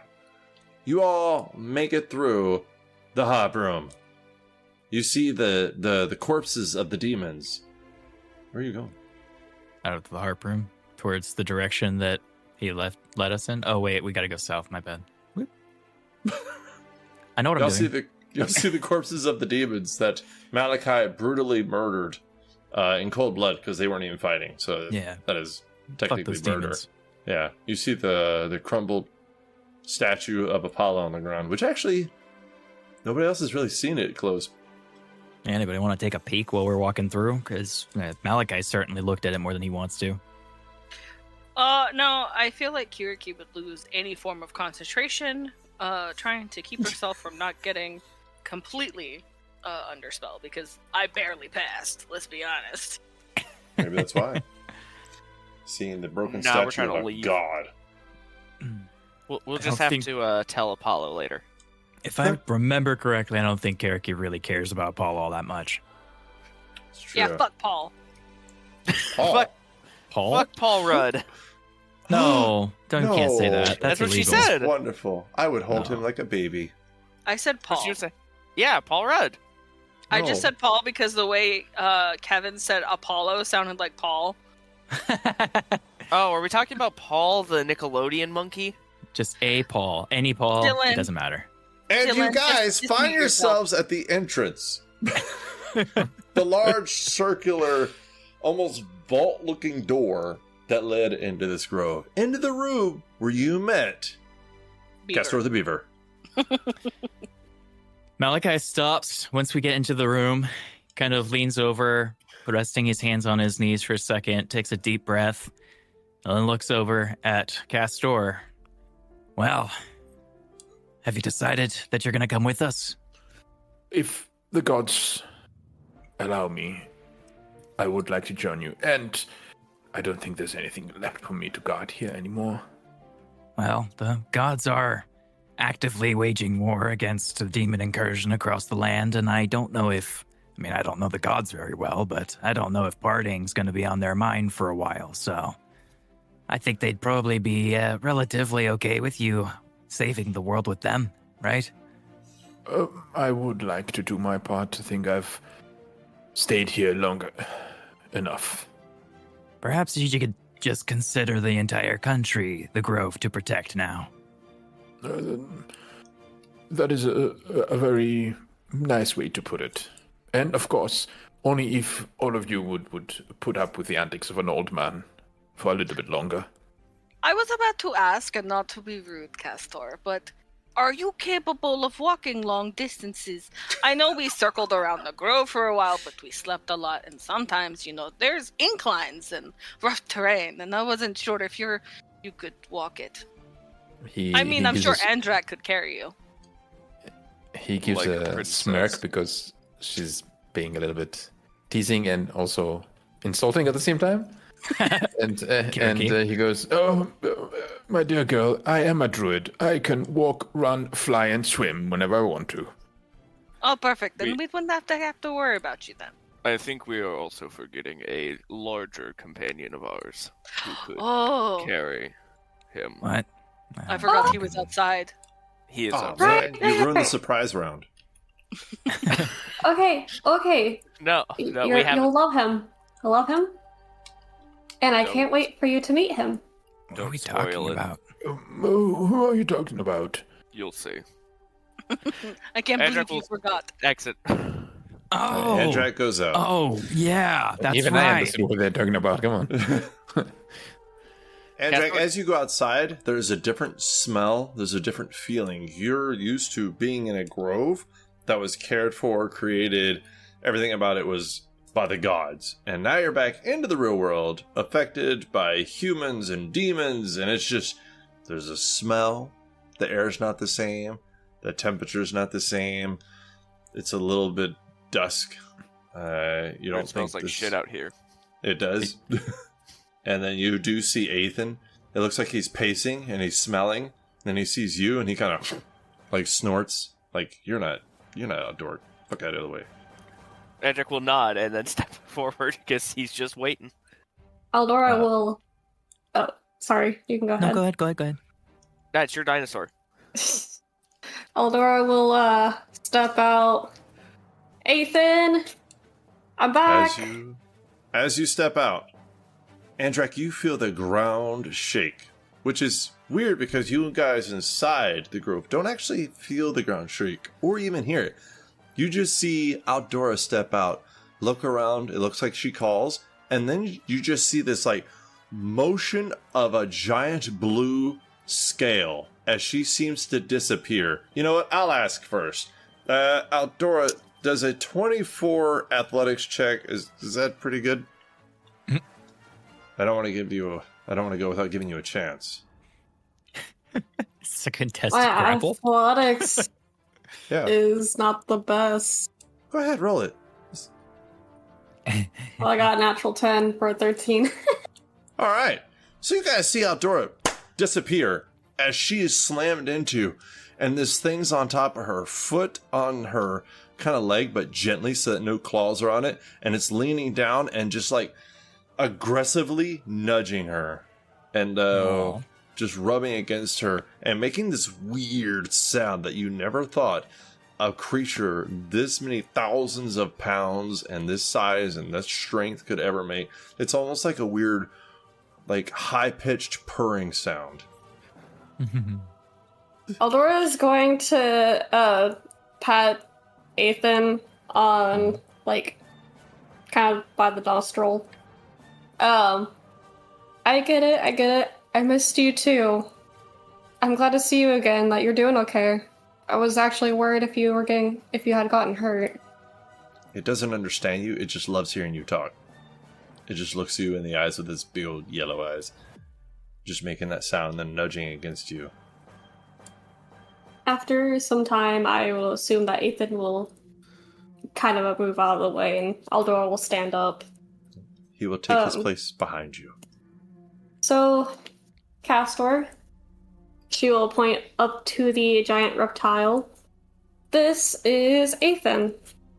He is my friend.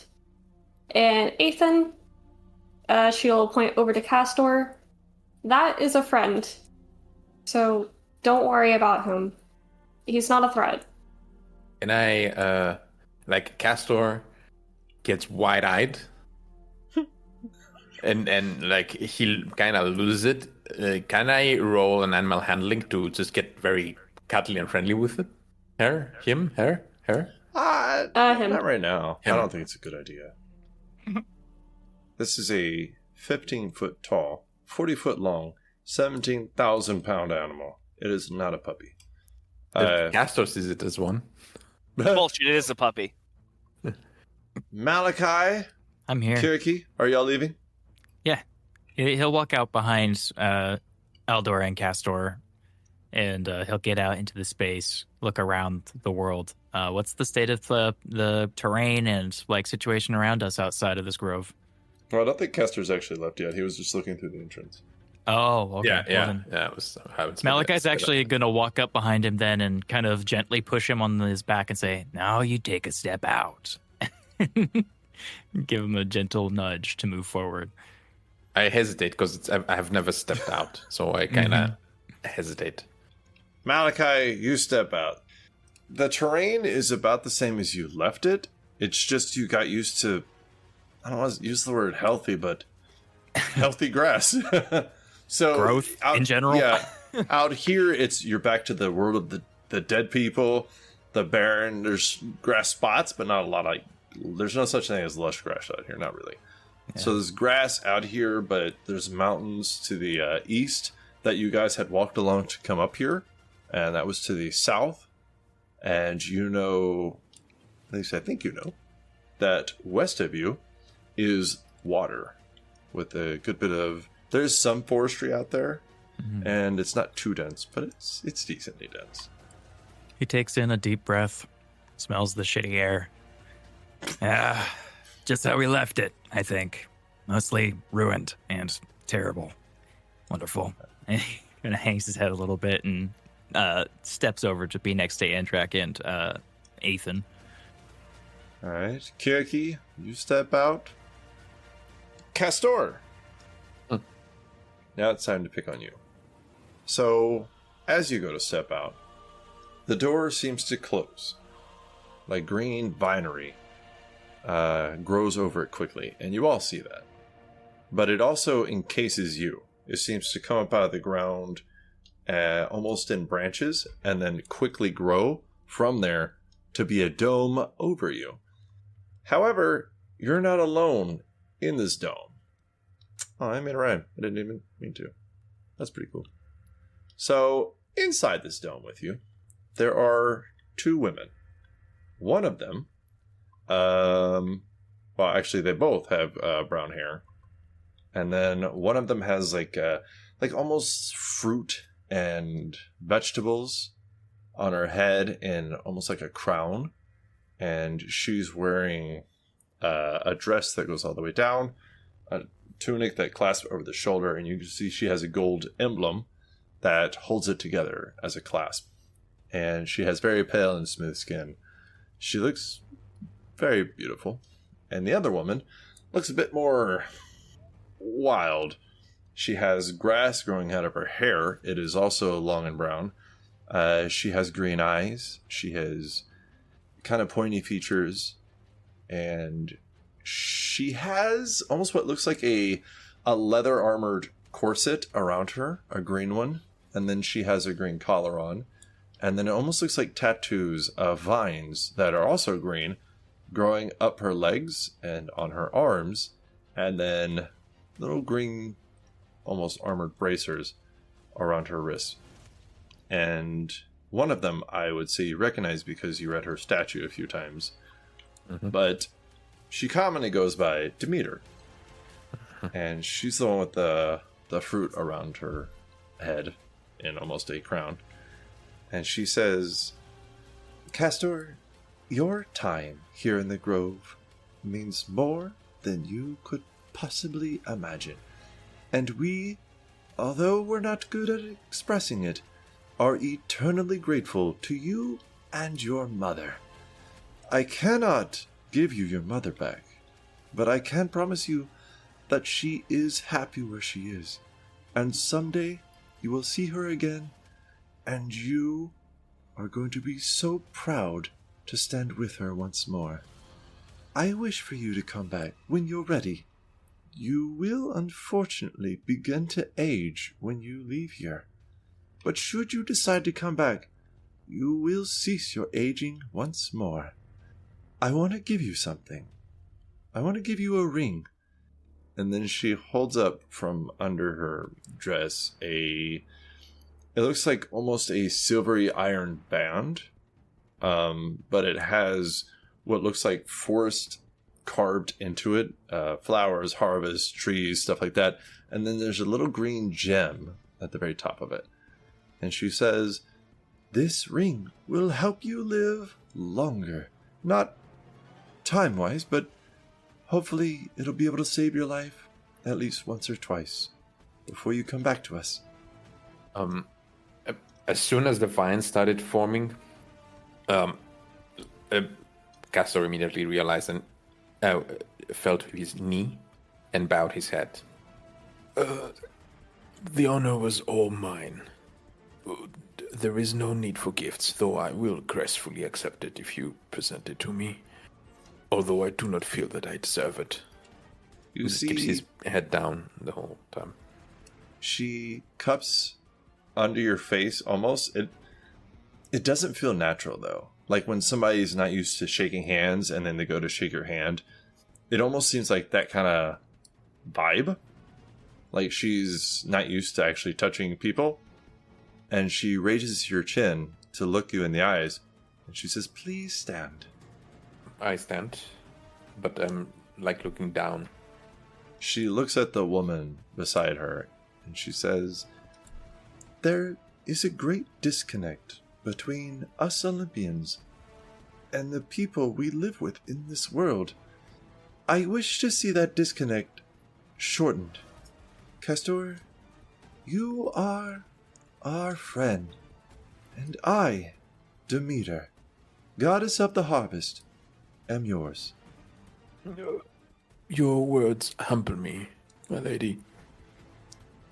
Go now, and go with safety and the power of the gods. Thank you. Nature will always be with you. And I will always be its defender. You see they kind of step back into the vines and almost absorb into them. And you see the vines suck into the branches and the branches suck into the ground. And you see the doorway once more and the dimming light beyond the doorway.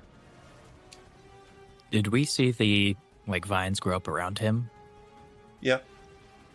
Malachi stares a little bit towards Kastor. Are you all right, Kastor? He's still looking down a little bit. Doesn't have tears, but he's like kind of misty-eyed. Oh yes, my newfound friend. I'm more than all right. I hope that was good. You've been given maybe permission to leave?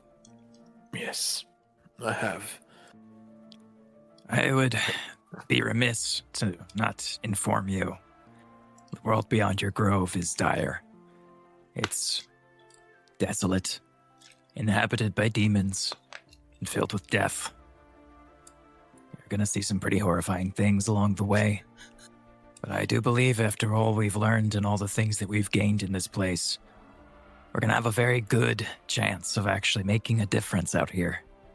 And I'm honored that you're joining us on this journey, one way or another. It is just going to be another garden that needs the weeds removed. And I am the one who's honored. It's good to have you. Your wisdom is beyond many of our years. It's also good for you to get out. Yes, staying in one place for too long is bad for your psyche. Yes, get out and about. See the world. Yes, it will do good on these weary bones, although... the air Yes. doesn't smell that good. Yeah, You'll that's get usually used to it.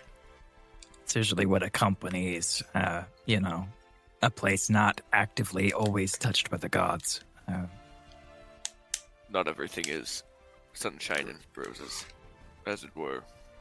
Yeah, you should know. Not everything is always sunshine, period. The sun will fall out here, and eventually darkness will overtake the land for a period of time. It's called night. I'm not sure if you've ever experienced that. I haven't, but I know what a night is. Don't worry. It Good. was in the Artemis room, remember?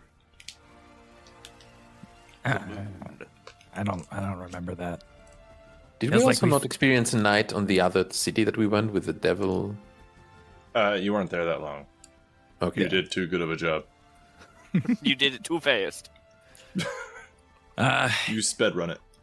What was the city again that we're going to? Yes, that was going to be Malachi's next question to the party. Well, Um, before you guys actually move on, I would like to pause for a second because I have good news and then I have bad news. Oh, I want the bad Which news one? first. You want the bad news? Yep. All your bones are gone. oh, Oh shit. Ah, dang. Andrak is the only one who lost a lot. I'm He was back to collecting petrol. them all like a Pokemon. I only had 3. My disappointment is immeasurable, and my day is ruined. Sweet. I gotta I email only my mother. had 3 boons. Okay, You had like 3? not me. I'm making fun of. Oh. Andrak. That means my charisma has gone back down to 20. Oh. And I can no longer Terrible. do my Eldritch Blasts as a bonus action. Oh, that sucks. Yeah, I lost my foresight, you bastard. That's it. That's why he's nerfing us. He's like, you guys got too powerful. I couldn't contain you guys to 1 boon. I have to concentrate again. Sorry. So actually, technically, Kiriki, you probably still have it for another like 4 hours. Cool. You lost the bone, but I mean, you weren't like dispelled. Well, it's not a spell on her boon. It's ability. So what's the bad news?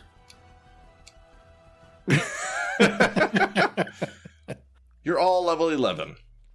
Woo, Huzzah. boy. Let's see what that I'm even hoping does. nobody got really cool stuff, but I think Becca was like, I got something great. I You did. you yeah. removed my 3rd attack just to give it back to me? Ah, fuck. So I asked you guys to prep your characters, but not roll hit points, because I wanted to do something fun / funny. Mm-hmm. So, Macy, historically, is the worst roller on this podcast. Oh, thank you. You're welcome. So, And in person. yeah, it's true. So I want you guys to both roll hit points. Macy and whoever else. And whoever gets the higher, those are the hit points you take. I'll use an example real quick. Andrak, what's your level up hit die? D10. So Dylan and Macy will both roll a d10 and then take the higher. Macy is everybody's advantage roll. But because she historically rolls bad, I thought it'd be funny if every now and then Okay. she helps somebody out. Alright. So Macy, what did you get? 3. So Andrak got 6 plus con, whatever. 6 plus con Demetrius. plus 2.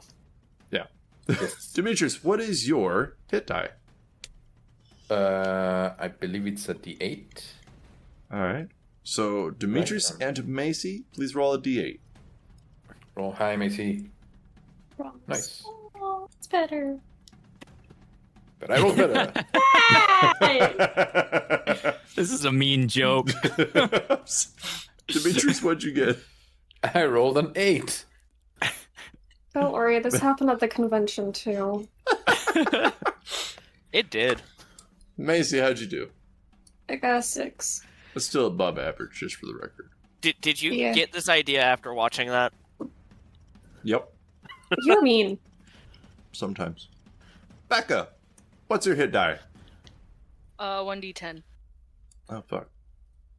So Macy and Becca roll a 1d10. Better be next 10. Hey! Hey, you beat me that time. There we go. What did y'all roll? I got a 7. 8. All right, so Kiriki, add 8 to your hit points. Plus con. Whatever. Kevin, Hi. what's your hit die? 1d8. All right, Macy, D8. Oh. Why? What y'all get? I'm sorry. Rolled an 8. 6. This is So- getting humorous. Everybody's basically getting 8, and you might say I did it, but I have tough, so I get +2 anyways. So Malachi gets +8. So the fun in this is that everybody has a chance to get better than you normally would with Macy. But I have nothing to lose. Because it's okay. Oh my god. Macy, roll hit dice for yourself. Roll a 1d8, I believe.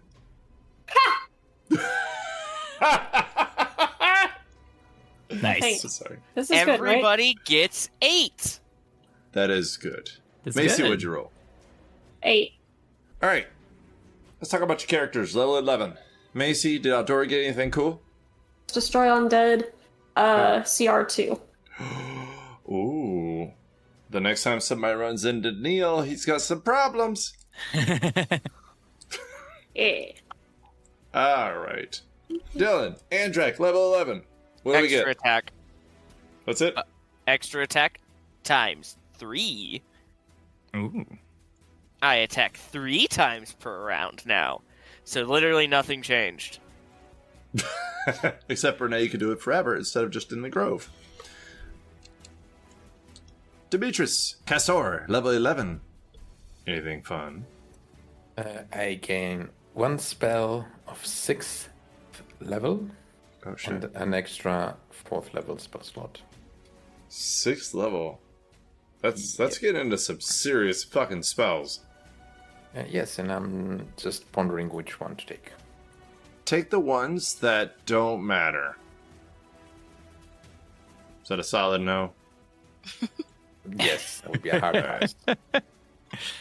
So, I want to give an example as to why Kastor is about to be a pain in my ass. Who knows about the spell Heal? I do. How did you know? Yep. Good spell. 60 feet range, not touch. Keep that in mind. Choose a creature that you can see within range. Heal them for 70 hit points. It's not a roll, it's fucking 70. It also ends blindness, deafness, and any disease affecting them. That's crazy.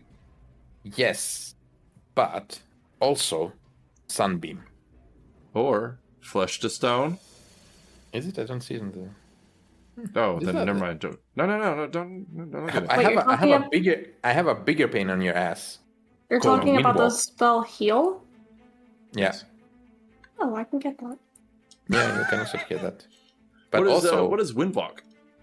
Windwalk is a spell that lasts for 8 hours.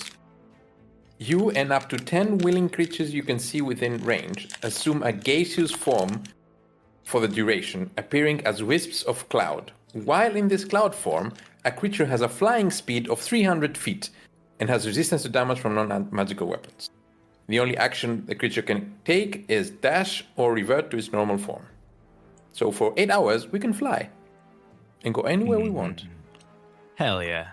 300 feet. That's 600 feet in 6 seconds. We're so Yes. fast. We're That's the supermaning spark, all over the boy. place. We be zooming. I wasn't ready for that. That's funny. All right. Cast it on Ethan, and we all hop on. Well, I think he's, up to 10 creatures, willing creatures. No size limit. Oh, Oh god, could you imagine Mach 30 Tyrannosaurus Rex flying at you? I can't Wait. imagine that, and I'm doing it right now. I can't imagine a 2 intelligence following everybody else. Well, that's why we're on him. But Or, like, we turn holding him on Yeah, to but his he can ass. go wherever he wants. You cannot be Exactly. on him. Ethan is a dragon now. Oh no, we don't need that. Kiriki, what did she get at level 11? Kiriki got something called copious dripping. This Oh. sounds so... Starting at Moist. from a level 11, whenever you deal piercing or slashing damage to a creature, that creature makes a Constitution saving throw against your spell DC. On a failed save, a weeping fountain is created and has disadvantage on the next saving throw against the feature for the next 10 minutes. You can't benefit from this feature if the target is already standing in a weeping fountain. So instead of me having to now conjure them, which is a pain, they'll just happen every time I attack if you fail a Constitution saving throw. Anytime I deal slashing damage. Blood puddles everywhere. So that's constant slow movement or difficult terrain. Yeah, it's like it's only 5 feet though, but if you put a bunch of them in an area, Mm-hmm. it's not great. Can't you blow them up? I can use damage from them, yes. Looking forward to that. Is it really shitty damage?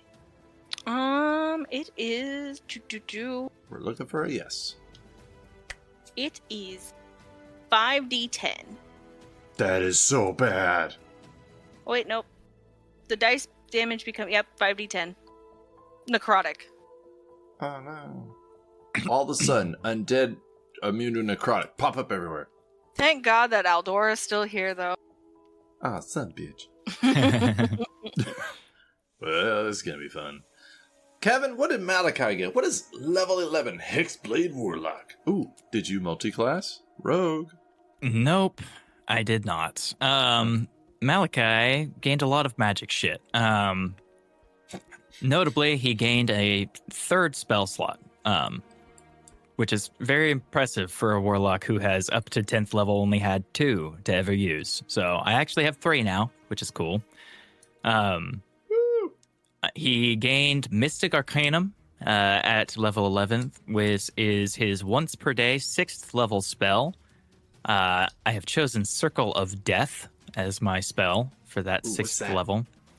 It is a sphere of negative energy that ripples out in a 60-foot radius sphere from a point within range.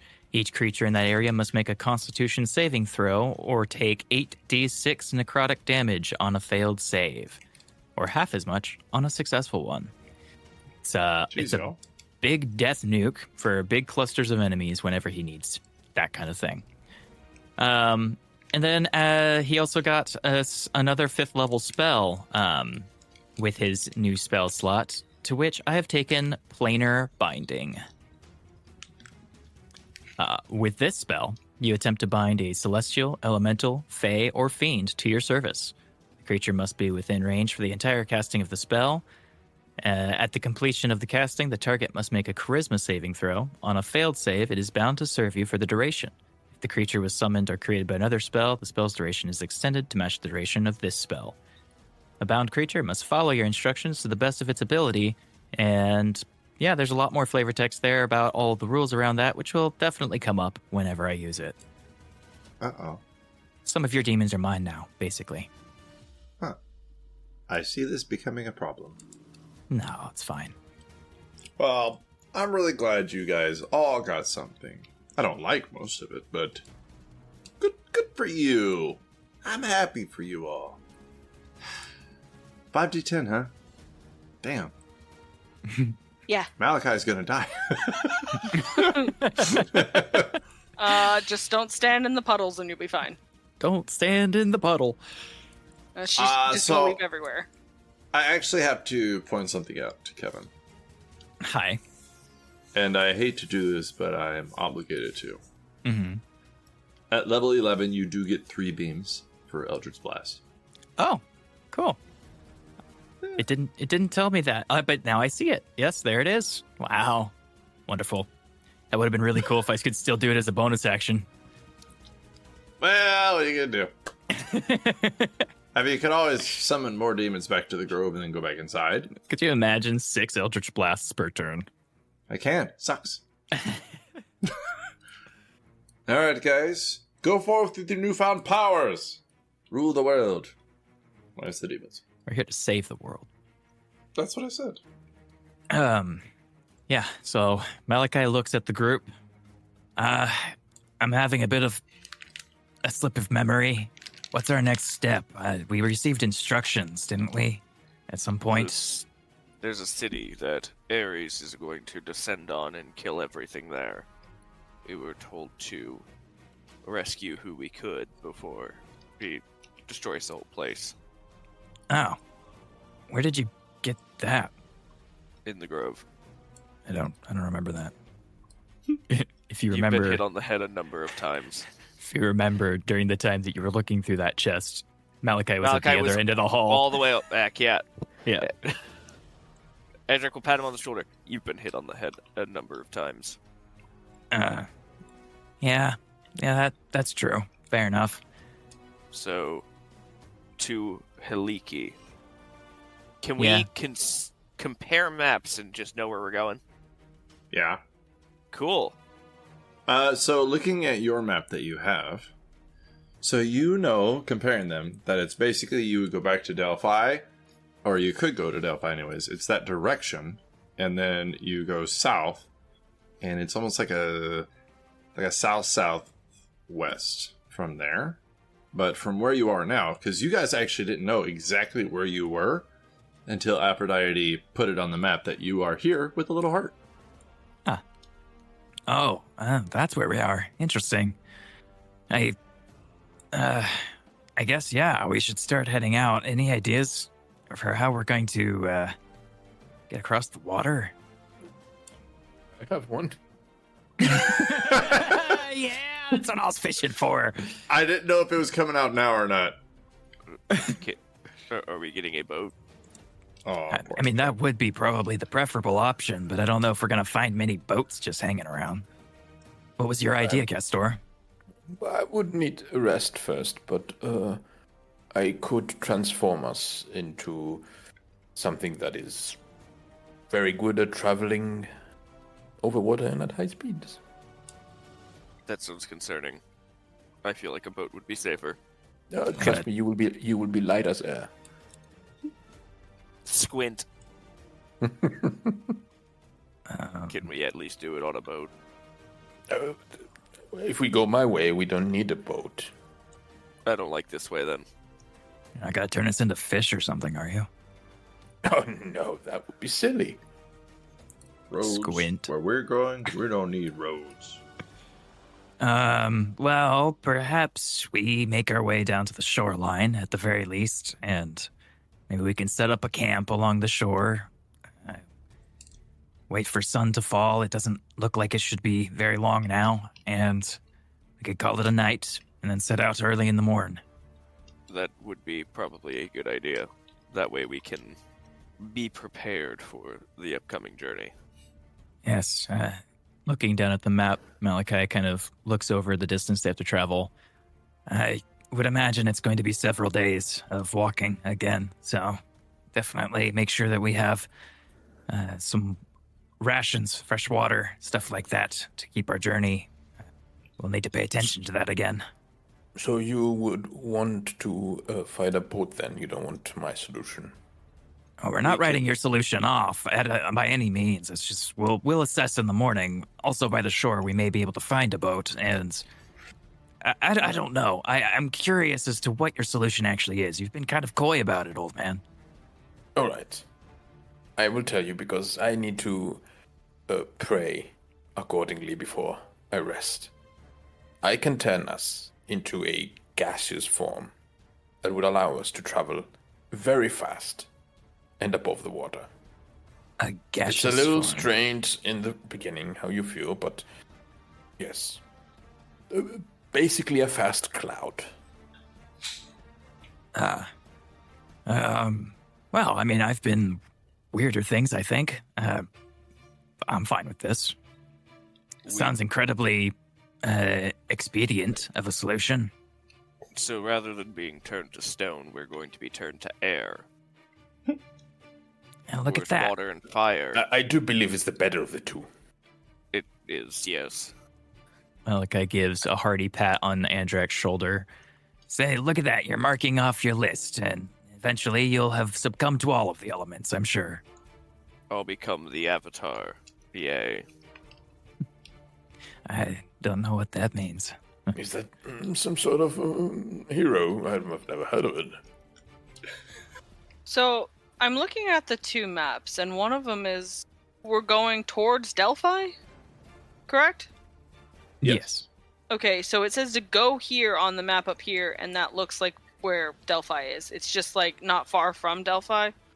If you go towards Delphi Mm-hmm. and you go southwest of Delphi, towards the shore, there is where Iliki is.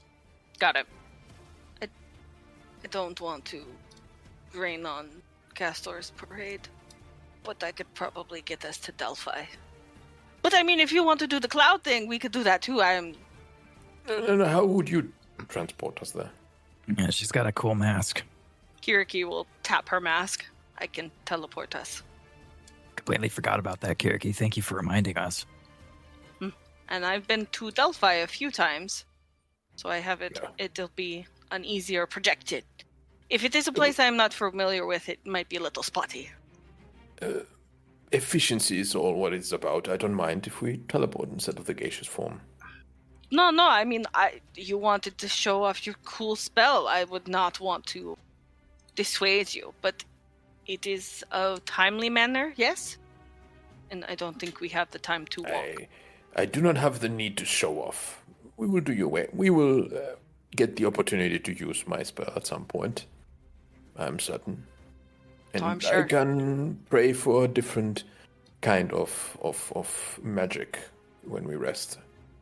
Oh, well, if that's the case, then we should just go now. I don't see any reason as to why we would wait. We could camp out near Delphi, or even if we make it to Hiliki in time, then we could perhaps just rest there, depending on what the situation looks like. Right. Any objections to teleporting? Let me read over to make sure that Andrak can go.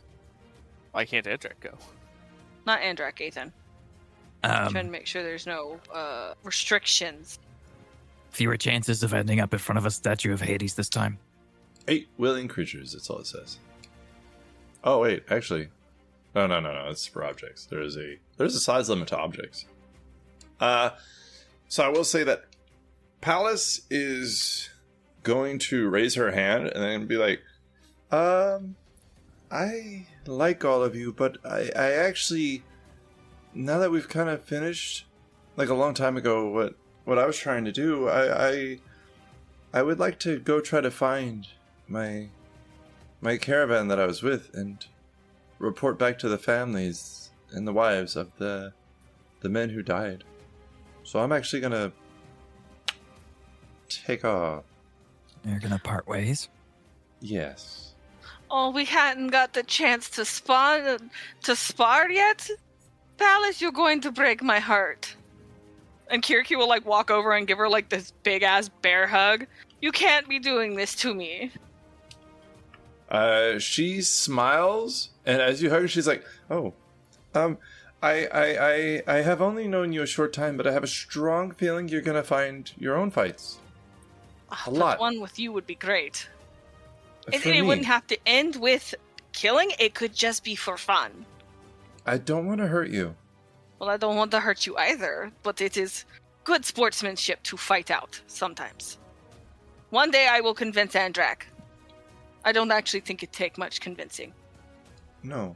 You've never asked. Not yet. But I understand duty, and I understand that stuff. So if it is what you have to do, Pallet, then we will miss you. She Or at least I stares will. at you. She stares at you and she smiles, and then she gets out kind of like a far off look in her face. And she kind of is looking beyond you a little bit, and she's like, I might someday trust someone to spar, but I'm not there yet. That is acceptable.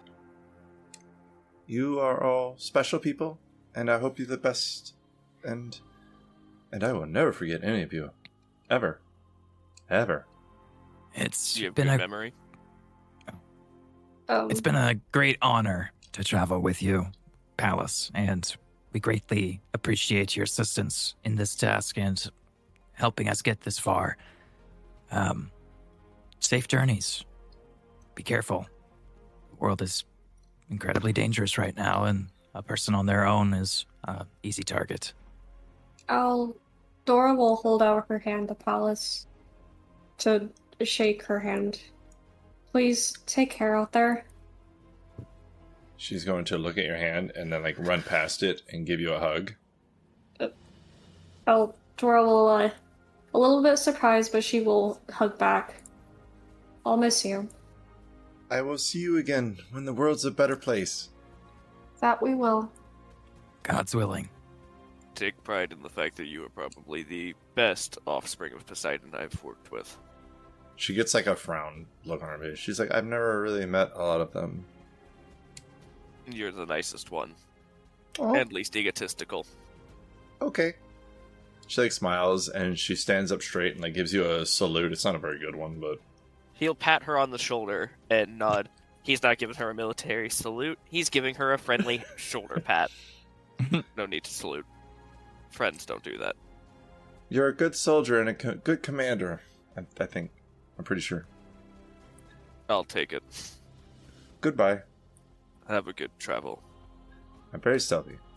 And she teleports away. I'm just kidding. She walks kind of south along the border of the mountain.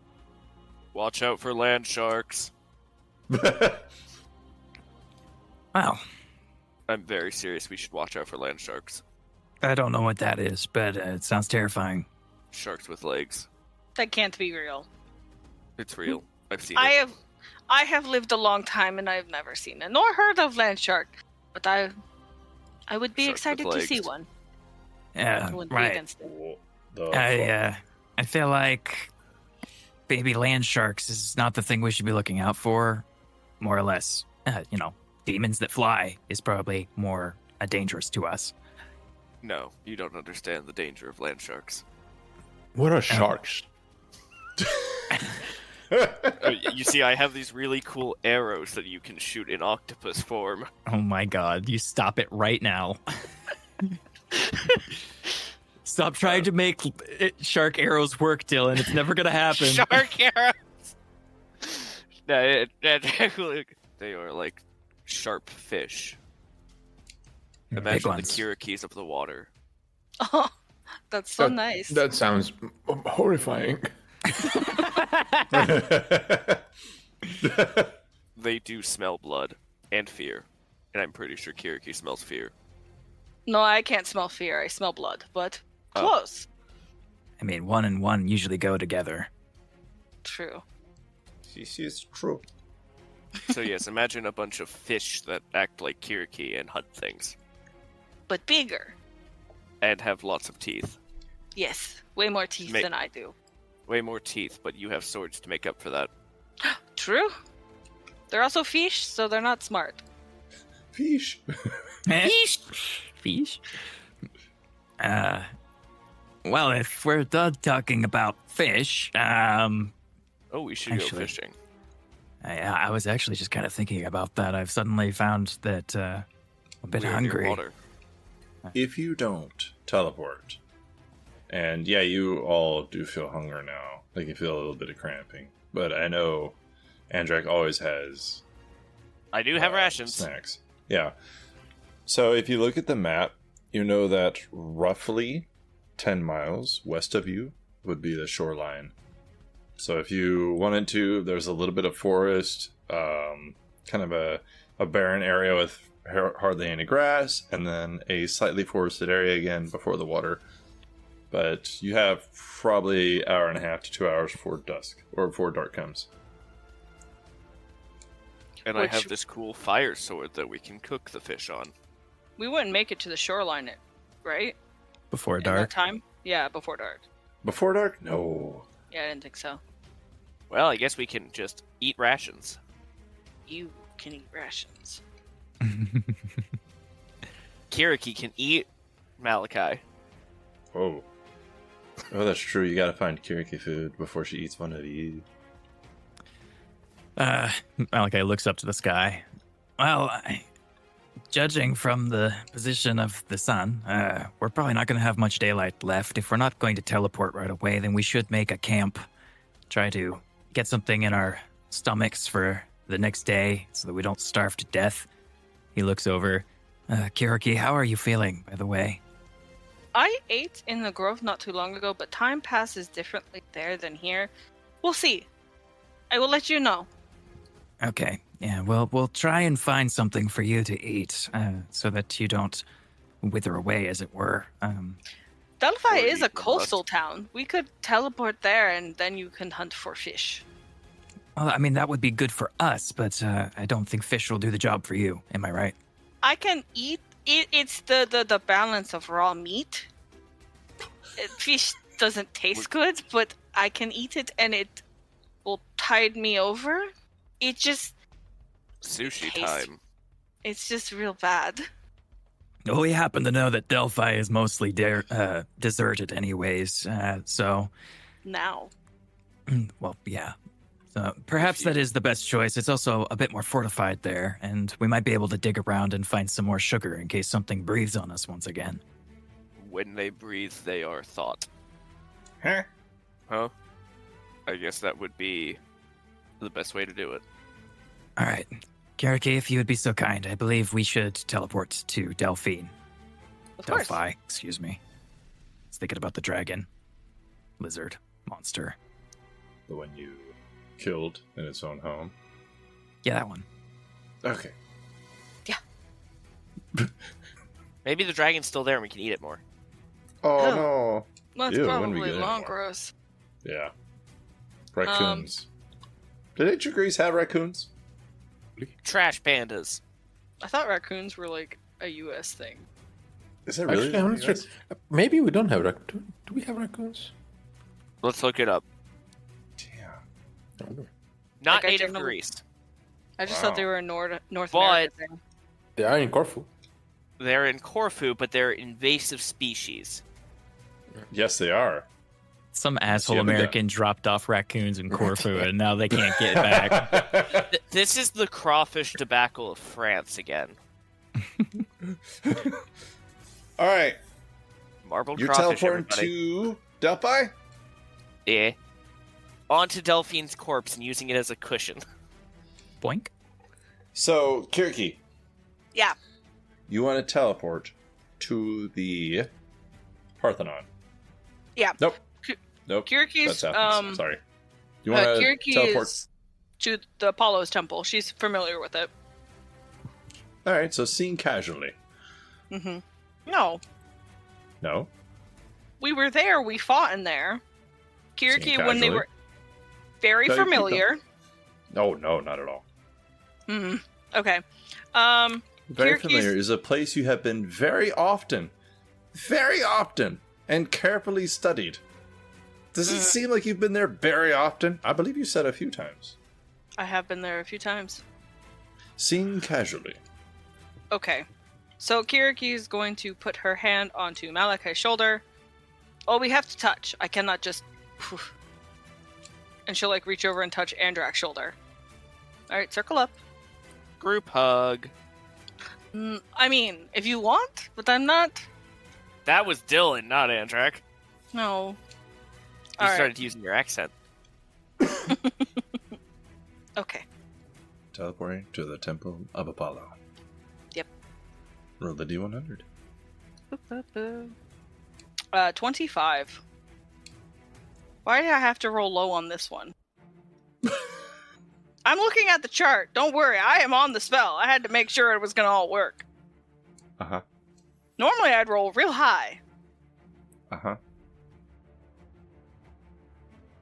Andrak, Oh boy. please roll a strength saving throw. A strength saving throw. Mhm. Why? I don't want to. Okay. Hold on. It's not a spell. 20. Okay. Kiriki, what does it look like whenever you teleport? Kiriki's teleportation feels like when it looks like a mist, like she literally poofs into like a red mist, but it feels very disorienting to anyone else, because she's done this before, and it feels like your body is like separated briefly and then put back together in a new location. All right. Do you think there's just a flash and you're there? Or do you think it's almost like a blur of effects? It's like a blur of effects. All right. So you cast this teleport through the helmet, and everybody has a little bit of a weird feeling about them. But as this blur happens, you just see a little bit of a figure. It looks like a muscular figure. He has golden vambraces on, and he looks almost made of light. You're not sure if that's the blur or not. You see long curly beard, long curly hair, eyes as bright as the sun, and it looks like he's glaring as you see him take hold of Andrak's sword. And as you teleport to Delphi, Andrak, you realize your sword is not with you. Oh, fuck.